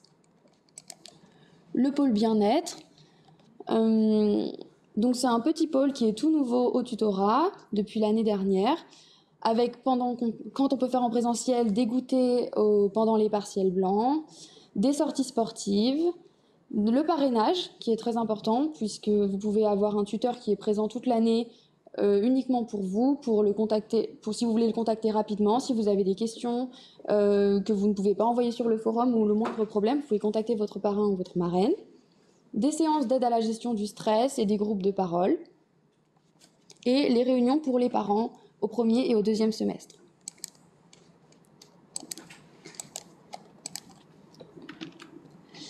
On a un nouveau site internet sur lequel vous avez accès à tout ce qui nous concerne. Vous pouvez y aller sans connexion et vous avez accès au gros de ce qu'on propose. Et quand vous êtes adhérent, après vous avez accès à tout ce qui est QCM en ligne. Tout ce qu'on propose, ça se passe via notre site internet. Donc avec des ED en live quand on est en confinement ou qu'on ne peut pas les faire en présentiel, des entraînements en ligne, les articles, le forum, tout pour nous poser des questions. Donc malgré la réforme, le tutorat s'adapte. Donc on passe de la PACES plus du module Alter PACES à l'UPEC à un système de LAS, à majeur santé ou mineur santé. Donc le tutorat, c'est un accompagnement qui n'est pas seulement réservé aux étudiants de LAS majeur ou de LAS mineur, c'est un accompagnement qui est pour tous les étudiants, peu importe leur cursus. Et donc si vous êtes en LAS majeur, c'est un accompagnement qui va concerner quasiment tous les modules en dehors de l'option disciplinaire, plus un accompagnement aux épreuves orales au second semestre, une aide à l'orientation et les activités bien-être et le parrainage. Pour les étudiants qui sont en LAS mineure santé, donc il y a un accompagnement qui concerne uniquement les modules de santé. On ne propose pas d'accompagnement sur la licence majeure disciplinaire. On ne peut pas vous proposer de fiches là-dessus, ni d'entraînement. Plus la préparation aux épreuves orales du second semestre et l'aide à l'orientation, les activités bien-être et le parrainage. Donc les intérêts d'être tutoré. Donc c'est vrai que c'est une idée reçue de pouvoir qu'on ne peut passer en deuxième année de santé qu'avec une prépa. Vous pouvez avoir le tutorat qui s'améliore d'année en année. Chaque année, on vous propose des supports qui sont de plus en plus fiables, qui sont de plus en plus relus par les professeurs. Et pareil pour les entraînements. On vous propose un soutien qui est durable, qui est sur toute l'année. Un parrain ou une marraine, c'est pareil. Vous pouvez avoir un soutien qui est étudiant, donc qui est différent de scolaire. Vous pouvez nous parler bien-être de manière plus proche. Et voilà, vous faites partie d'une association à but non caritatif et qui a pour seul but votre réussite en santé. Donc vous pouvez nous contacter sur les réseaux sociaux, donc sur Instagram, par mail, sur Facebook ou sur Twitter, et sinon directement sur notre site internet. Nous allons maintenant répondre aux questions du chat. Et pour cette demi-heure qui nous reste ce matin, je vais être accompagnée de Malika Deras, qui est responsable adjointe du côté administratif de la faculté de santé et qui va m'accompagner sur les questions plus administratives que pédagogiques. Je vous rappelle que cet après-midi, vous avez la possibilité de communiquer avec nous par chat pendant des séances dédiées aux différentes présentations que vous avez eues ce matin. On va commencer par le lycée. Alors, certains nous demandent qu'est-ce qu'on peut préconiser comme spécialité en terminale. Donc, je pense que ce qu'on peut préconiser, ça dépend d'abord de là où vous êtes bon, parce que finalement, il faut que vous choisissiez la matière où vous êtes bon. Et c'est vrai que de façon générale, on reconnaît, alors pour le côté LAS majeure santé, l'ASVT, mais encore une fois, comme vous avez la possibilité de vous inscrire en LAS disciplinaire, prenez la matière dans laquelle vous êtes le meilleur, puisque ce sont de gros coefficients au baccalauréat. Est-ce que l'on conseille une prépa terminale? Alors, je ne sais pas très bien ce dont vous parlez pour une prépa terminale. On peut faire des études de santé sans préparation. Certains lycées du Val-de-Marne proposent des prépas au sein du lycée le mercredi après-midi. Si vous en avez l'occasion, bien sûr, vous pouvez le faire. Ça ne valorisera pas le dossier. Est-ce que les spécialités SVT et physique-chimie en terminale favorisent une entrée en LAS? Tout dépend de la LAS aussi. Voilà, ça dépend de la LAS. Si vous faites une LAS SVT, oui, bien entendu. Si vous faites une LAS santé, pas forcément. Donc vraiment, encore une fois, si vous voulez faire une LAS, vraiment la LAS majeure santé, la LAS santé, prenez plutôt la SVT. Pour les autres LAS, prenez la matière dans laquelle vous êtes le meilleur. On peut rentrer à l'UPEC après la terminale avec combien de moyenne? Disons qu'il faut avoir le bac, ça c'est certain. Et puis, des résultats corrects. Voilà, il faut être bon étudiant, il faut avoir de grosses capacités de travail, ça c'est certain. Et puis voilà, on voit des étudiants très bons en terminale et qui ne se font pas au système de la faculté, et inversement, des étudiants moyens qui se révèlent être très bons dans les LAS. C'est l'intérêt justement des LAS par rapport à la PACES, c'est que vous pouvez, voilà, il y a plein de façons différentes d'accéder à MMOPK et avec différents profils d'étudiants, c'est l'intérêt. Alors ensuite, on va passer aux questions de la généralité sur la LAS. Alors l'UPEC n'a effectivement pas retenu la PAS. La PAS existe dans toutes les autres facultés parisiennes, mais chez nous, nous avons choisi la LAS, en particulier parce que nous voulions que nos étudiants continuent un parcours de licence entier lié à la santé et que nous voulions aussi que la première année, si les étudiants ne se sentent pas prêts, ils peuvent ne pas candidater à MMOPK et réserver leurs 2 chances en 2e et en 3e année. Alors donc ça ne correspond pas à une passe puisque ce n'est pas exactement la même chose. En prenant une LAS, on peut accéder à médecine en 1 année. Oui, bien sûr. J'ai entendu dire que la LAS à 1050 places est une passe. Non. Donc nous avons pris cette année 1050 étudiants parce que beaucoup d'étudiants, on a été obligé d'en prendre un peu plus parce que beaucoup d'étudiants avaient eu le bac cette année, comme vous le savez. Mais ça n'est pas pour ça qu'on est une passe. Donc on est une LAS santé avec un certain nombre d'étudiants. Voilà, chaque faculté de santé décide de prendre le nombre d'étudiants avec en lien avec le ministère de la Santé et le rectorat. Alors là, je vais laisser répondre Malika. En cas d'échec aux épreuves du premier semestre de L1 Access Santé, peut-on retourner sur Parcoursup début mars pour changer d'orientation ? On peut, en cours d'année, oui, changer de réorientation, donc pour effectuer un 2e semestre au sein d'une autre formation, effectivement. Mais ce n'est pas par Parcoursup. Hein. Ça, après, c'est une réorientation en interne au sein de la faculté.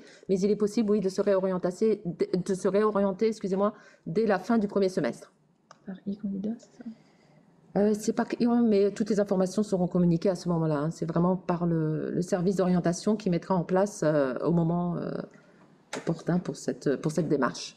Alors, quelle est la différence entre les passes des universités de santé parisiennes et la LAS majeure santé de l'UPEC en termes de pourcentage d'accès en 2e année? Ça, on ne peut pas vous répondre parce qu'on ne connaît pas les chiffres des autres. Donc là, je ne peux absolument pas vous répondre. Et c'est vrai que cette année, c'est difficile d'avoir des chiffres puisque ce sont les premières années. Une capacité d'accueil globale, donc on ne peut pas vraiment répondre à... Alors là, je vais laisser répondre également Malika. Pour les enfants sportifs de haut niveau, est-ce qu'il y a des aménagements possibles pour la L1 ? Alors effectivement, pour les hauts niveaux, il y a effectivement donc des aménagements possibles pour la L1, c'est-à-dire par exemple, ne pas assister au contrôle continu, uniquement examen terminal. Avoir la possibilité effectivement de faire son année d'études en 2 ans. Alors il y a tel que ce genre d'aménagement. Toutefois, et ça c'est important de le savoir, si vous effectuez donc la licence une première année de licence en 2 ans, vous ne pourrez pas candidater à l'accès MMOPK. L'accès MMOPK, donc ce sont des modalités d'accès qui sont définies déjà par le jury et qui sont complètement différentes donc des modalités de la licence, d'une licence lambda. Et donc, entre autres, il faut avoir validé son année d'études donc en 1 année et en première session pour pouvoir candidater donc à MMOPK. Alors, la question qui vient, est-ce qu'on peut être admis en LAS sciences de la santé même en venant du Val d'Oise? En fait, oui, en gros, est-ce qu'on peut venir de n'importe où? Alors, oui. Tout le monde peut candidater, enfin, tout bachelier peut candidater donc à la licence santé. Alors, avoir un bac technologique sciences et techniques de laboratoire, puis-je candidater à la LAS santé? Oui. Tout à fait. Tout à fait.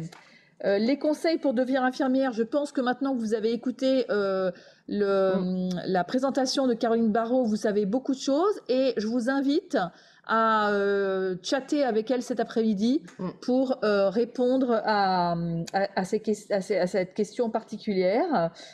En cas d'échec au PASS, est-ce que l'on peut se réorienter sur une LAS? Alors c'est une question qui revient souvent. Effectivement, puisque de toute façon, au sein d'une PASS, si vous êtes inscrit donc au sein d'une PASS, c'est que vous vouliez donc candidater à MMOPK. Donc c'est votre première tentative. Vous disposez ensuite d'une 2e tentative pour accéder à MMOPK et la 2e tentative est à utiliser au sein d'une LAS, effectivement. Donc si vous échouez au sein d'une PASS, il vous faudra vous réorienter au sein d'une LAS. Ensuite, il y a des questions sur le site. Alors, les locaux, c'est vrai que les locaux... alors, cette année, nous avons fait beaucoup de cours magistraux en distanciel et des ED en présentiel. Vous savez que nous avons des antennes, donc à Torcy, à Melun-Sénart et Et le sein, voilà, je cherchais le dernier endroit. Voilà, et nous imaginons d'ouvrir d'autres antennes pour les aider et pour rencontrer les étudiants. Concernant les sites d'enseignement, quels sont-ils pour la PASS? Alors nous, on n'a pas de PASS, donc je ne peux pas vous répondre. Et le distanciel, c'est vrai que cette année, on a été obligé de faire beaucoup de distanciel. Pour la raison que vous connaissez bien sûr. Alors, il y a eu d'autres questions entre-temps, mais j'essaie de... J'arrive pas à remonter. Ah, voilà. Alors, Peggy, je vais avoir besoin de toi. Il y a eu d'autres questions pour passer les de la... Ah non, voilà. Sur quel campus de l'Université Paris-Créteil se déroulera la formation DFGSM 3 en 2021-2022? Le DFGSM 3 aura lieu sur le site de la faculté de santé. Les études de médecine ont lieu sur la faculté de santé. Alors nous allons avoir des travaux, mais ça reste sur la faculté de santé. Ce sont pour les autres formations que nous envisageons d'autres antennes. Pour les antennes de Melun et Sénart, faut-il indiquer que l'on souhaite être inscrit lors de la demande de vœux sur Parcoursup? Non, pas lors de la demande. Lorsque vous serez accepté donc, au sein de cette licence santé, vous aurez ensuite la possibilité de choisir donc un site. Alors, pour les options, en quoi consiste l'option disciplinaire sciences et technologies? Alors ça, c'est en fait des SVT. Pour vous qui êtes en terminale, voilà, c'est les SVT. Peut-on prendre une option disciplinaire et paramédicale? Non, vous prenez une option disciplinaire ou paramédicale, oui. Et puis une question aussi sur les étudiants étrangers. Est-il possible de recevoir la confirmation d'admissibilité à la seconde phase d'épreuve avant la seconde phase d'épreuve orale, avant mai? Alors nous n'avons pas encore. Alors là, c'est les étudiants étrangers, je suppose, ayant effectué donc une partie ou la totalité des études médicales au sein de son pays, dans son pays d'origine. Donc la commission, nous n'avons pas encore défini la date. Nous essayons, nous la définirons bientôt et nous essaierons donc de tenir compte de ce critère effectivement. Alors pour la demande de visa pour participer au deuxième groupe d'épreuves qui est une épreuve orale, effectivement. Nous allons tenir compte de cette question. Je vais tenir compte, oui. Alors on a des questions beaucoup sur quand on habite le 77, est-ce qu'on est prioritaire? Alors ça, c'est sur Parcoursup. Alors, c'est Parcoursup. Alors, je sais que nous ne tenons pas compte de ce critère, mais Parcoursup peut effectivement tenir compte du critère localité géographique. Un étudiant m'a dit que cette année, ce n'est pas le cas. Je ne sais pas. Je ne peux pas vous répondre exactement à cette question. Il vous faudra, je pense, contacter Parcoursup pour voir si effectivement ce critère est toujours d'actualité ou non. Alors, pour une passe, les redoublants ne peuvent pas tester cette année. Ce n'est pas le cas pour une LAS. Alors oui, la différence entre une passe et une LAS, c'est lorsque vous vous inscrivez donc au sein d'une passe, votre première donc tentative, votre première chance donc à accéder à MMOPK est déjà donc décomptée, il est vrai. Ce qui n'est pas le cas pour la LAS. Vous pouvez candidater ou non au sein dès la première année de LAS. Lorsqu'on prend une LAS disciplinaire, ça c'est peut-être pour David, comment connaît-on le nombre d'heures de mineurs disciplinaires à faire en fonction de la majeure disciplinaire? Alors, ce que je peux vous dire, c'est que toutes les options santé font 12 ECTS. Et donc, peut-être tu veux rajouter quelque chose Peut-être ce qu'on peut préciser, c'est qu'à l'UPEC, nous avons fait le choix que ce soit la même option santé pour toutes les LAS disciplinaires, ce qui n'est effectivement pas forcément le choix qui a pu être fait dans d'autres établissements, mais à l'UPEC, c'est la même option santé pour toutes les LAS disciplinaires. Là, il y a beaucoup de questions. Oui, là, il y a beaucoup de questions. Alors, sur l'ergothérapie, il faut que tu reviennes en arrière. Sur l'ergothérapie, donc l'ergothérapie de l'UPEC, pour le moment, se situe juste à côté de la faculté de santé, au niveau du métro. Là, je ne sais pas si vous avez des questions parce que là ça va beaucoup trop vite. Voilà, c'était là. Alors je ne sais pas en tant que SHN. Je ne sais pas ce que c'est non plus. Est-ce que vous pouvez nous dire ce que c'est que SHN? Monsieur Baltild, SHN, on ne sait pas. Y a-t-il d'autres passerelles pour accéder en étant SHN? Je ne sais pas. Qu'est-ce que SHN? Est-il envisagé la poursuite des études en MMOPK sur le site de Torcy? Alors non, pas pour médecine. Et puis vous avez vu pharmacie, odontologie, kiné, ce sont des sites très particuliers.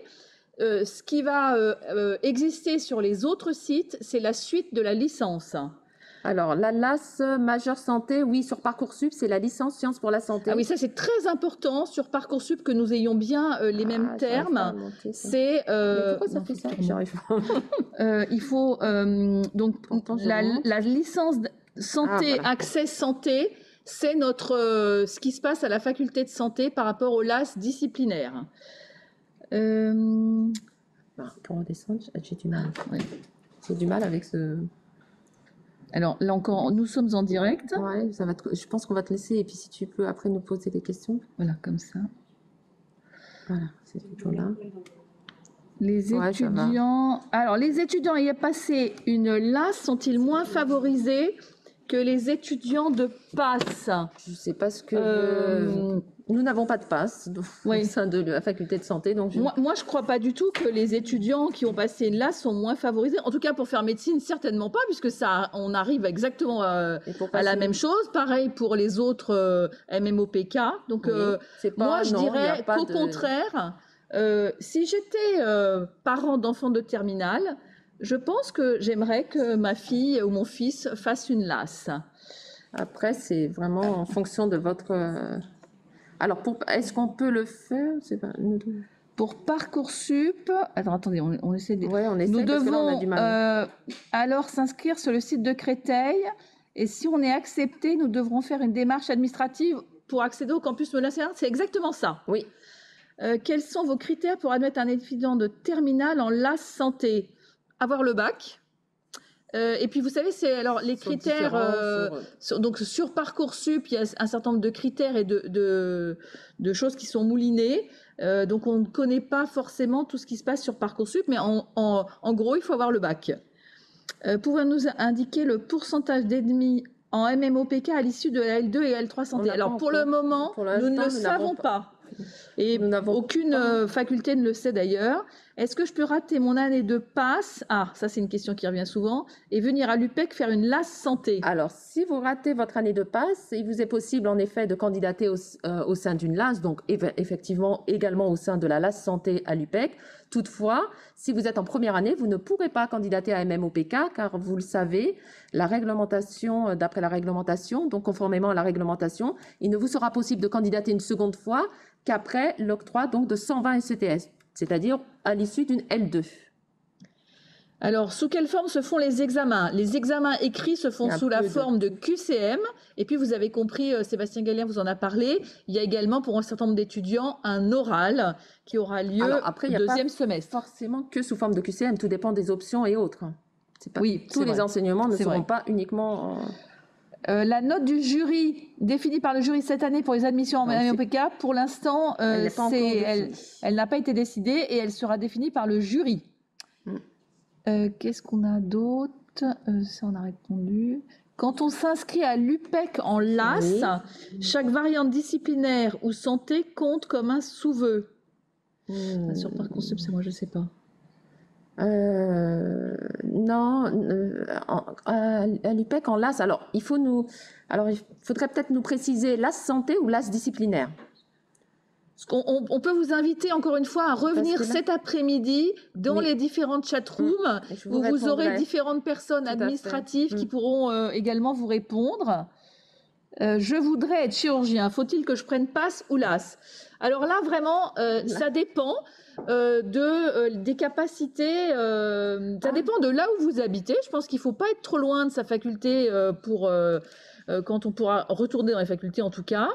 Et puis vraiment, soit vous êtes très bon dans les matières scientifiques et vous avez toutes les chances d'avoir MMOPK du premier coup et vous allez en PASS, soit vous êtes peut-être un peu moins bon dans les études scientifiques et vous pouvez choisir une LAS disciplinaire. Ça, c'est vraiment sportif de haut niveau. SHN, c'est sportif de haut niveau. Merci pour cette précision, mais maintenant, je ne retrouve plus votre question. Excusez-moi. Si vous pouvez reposer votre question. Quel est le pourcentage d'étudiants reçus en médecine qui ont recours à une prépa? Ce que je peux vous dire, c'est que la prépa, ce qu'on appelle la prépa 0, donc une année blanche, n'est pas... il ne faut pas faire ça pour avoir ses vœux premiers sur Parcoursup. Non. Voilà. Est-ce qu'il y a d'autres passerelles pour accéder à MMOPK quand on est SHM? C'était ça la question. Ah, est-ce qu'il y a d'autres passerelles? D'autres passerelles Si on a un Master 2, on peut à ce moment-là... mais ça, c'est pas spécifique pour le SH. Non, non, il y a, pour accéder à MMOPK, pour candidater à MMOPK, il y a donc soit vous inscrivez au sein d'une LAS, soit vous inscrivez au sein d'une PAS, soit après, effectivement, il y a des passerelles, mais au-delà d'un Master 2. Donc, il n'y a pas de spécificité parce que sportif de haut niveau, non, malheureusement, non, pas à ma connaissance au sein des... Est-ce que nous avons d'autres questions? Attends, on peut descendre comme ça. On peut descendre. Avec le bleu. Ah oui, non, c'est plus ça. Voilà. Donc, après une passe, on peut postuler sans problème à une LAS majeure santé à l'UPEC. Vous pouvez postuler, oui. Encore faut-il être pris. Voilà, mais vous avez la possibilité de postuler, mais comme je vous le disais, vous postulez pour une L1 majeure santé, vous ne pourrez pas candidater donc à MMOPK à l'issue de cette L1, il vous faudra attendre après la L2 pour pouvoir candidater de nouveau. Peut-on être accepté en LAS santé sans avoir fait spé physique chimie? Oui, bien sûr. Peut-on demander médecine et kiné après une année de LAS validée en première session? Oui. Oui, tout à fait. Sûr, vous pouvez candidater dans les différentes filières. Oui. Tout à fait. Et pas que médecine et kiné, vous pouvez demander les 5 filières. Est-ce qu'on a si on a d'autres questions qu'on n'a pas... Il y a combien de possibles si on hésite entre plusieurs LAS? Ah, ça, c'est Parcoursup. Quelle est la question? Combien de vœux possibles si on hésite entre plusieurs LAS? En fait, nous, on n'est pas des mesdames du Parcoursup. Et donc, vous avez la possibilité de les contacter. Hein. Allez sur le site Parcoursup. Qui est très bien fait. Qui est très bien fait. Il propose même des conférences, des chats. Il va y avoir un chat en direct également. Donc, vraiment, on vous invite à visualiser, donc à vous rendre sur le site de Parcoursup. Quelles sont les matières principales étudiées en droit si on prend LAS santé option droit? LAS santé option droit. Alors là, hop, on va appeler le spécialiste, monsieur David Simard. David Simard qui va répondre à cette question. Alors, une LAS santé option droit, ça veut dire que vous seriez chez nous en licence santé et que dans les options disciplinaires du deuxième semestre, vous avez pris droit. Donc, les 3 principaux types de cours qu'il y a en droit, c'est du droit constitutionnel, du droit familial et de l'histoire du droit. Parce qu'en fait, ce sont les 3 principes, c'est droit public, droit privé et histoire du droit, ce sont les 3 principaux blocs d'enseignement en droit. Une question pour Yvan et Anaïs. Pourcentage dans la note finale entre les notes du contrôle continu et les 2 notes de fin de S1 et S2? Alors, la note finale pour la licence. Hein. Yvan Sloma va répondre à cette question. On va répondre. Donc, si j'ai bien compris la question, c'est la part des contrôles continus. Donc, c'est 30% cette année de contrôle continu et 70% sur l'examen terminal pour, je dis bien, pour la note de licence. Voilà, mais c'est par contre cette année, et c'est lié au dispositif en fait distanciel des contrôles continus. Pour la sélection, pour les entrées en filière médicale, MMOPK, on n'a pas tenu compte des résultats de contrôle continu. Mais ça ne préjuge pas de ce qu'on fera l'année prochaine en fonction des conditions sanitaires. Ouais, c'est-à-dire les contrôles continus ayant été faits en distanciel pour que tout soit bien, pour une question d'équité. Pour MMOPK, nous avons décidé cette année de ne pas faire intervenir les notes du contrôle continu. Peut-on redoubler la L1 santé? Oui. Alors la L1 santé est une licence. Donc, vous avez la possibilité de redoubler, effectivement, en première année, votre année de licence. Les examens continus sont à quel coefficient? Je crois qu'on vient de le dire, 30% par rapport au partiel de janvier, mais 30% sur l'année. Si pas de spé SVT, peut donc candidater si on a pris les autres spé scientifiques? Oui, bien sûr. Vous pouvez candidater, peu importe votre option. Hein. Vous avez la possibilité de candidater. Peut-on s'inscrire à l'UPEC en LAS santé et ergo? Oui. Enfin, sur Parcoursup, vous pouvez faire les 2 choix. Oui, voilà, les 2 choix, oui, bien sûr. Mais une fois que vous serez inscrit à l'un ou à l'autre, vous ne pourrez pas faire les 2. Il vous faudra abandonner un des 2 choix. Il nous reste 3 minutes pour des questions, si vous en avez. Encore une fois, nous vous invitons cet après-midi à venir dans les chatrooms pour nous poser des questions précises à chacun d'entre nous en fonction de ce qui vous a été présenté ce matin. J'ai pas d'autres questions pour moi. Il y a d'autres questions? Il y a des inscriptions au tutorat, mais ça, tu l'as expliqué. Oui. Alors, on vous invite cet après-midi, les étudiants du tutorat ont une chatroom et donc vous pouvez également poser vos questions sur le tutorat aux différents étudiants du tutorat. À propos des places, là, le nombre de places présentées en médecine, 230, est-il pour les L1 uniquement ou L1 plus L2 plus L3? Alors cette année, on n'a que des L1, mais l'an prochain, si la capacité d'accueil reste identique, il faudra définir combien de pourcentage on en fait passer en L1, combien en L2, et puis l'année d'après, on aura les L3 qui seront également pris en compte. La capacité d'accueil globale est définie donc chaque année en lien avec l'ARS d'Île-de-France. Donc pour cette année, 230 uniquement pour les L1. Donc, alors, pour les spécialités, vraiment, on voit bien que vous êtes inquiet pour ça. Vous pouvez prendre toutes les spécialités que vous voulez. Peut-on être sans avoir fait SVT en SP? Oui, tout à fait. Ouais. Vous pouvez candidater en LAS santé, même si vous n'avez pas effectué l'option SVT. Je crois qu'on va... L'option SVT, oui, est intéressante pour la LAS santé, évidemment. Hein, mais voilà, si vous ne l'avez pas effectué, bon... On va conclure, je pense, cette matinée d'information. Nous restons à votre disposition. Vous allez pouvoir avoir nous avons été enregistrés ce matin, donc vous pourrez réécouter nos présentations. Nous sommes à votre disposition. Vous avez les différents sites internet et vous ont été présentés les adresses mail pour nous contacter. Nous restons donc à votre disposition. J'espère que nous avons répondu à un certain nombre de questions sur cette réforme des études de santé et la possibilité à l'UPEC de faire donc une LAS santé, une licence d'accès santé option santé ou LAS santé et des options disciplinaires, toutes ces licences pouvant amener à candidater à MMOPK. Je vous remercie de votre attention et nous vous donnons rendez-vous cet après-midi à partir de 13h30 dans les chatrooms. Pardon ?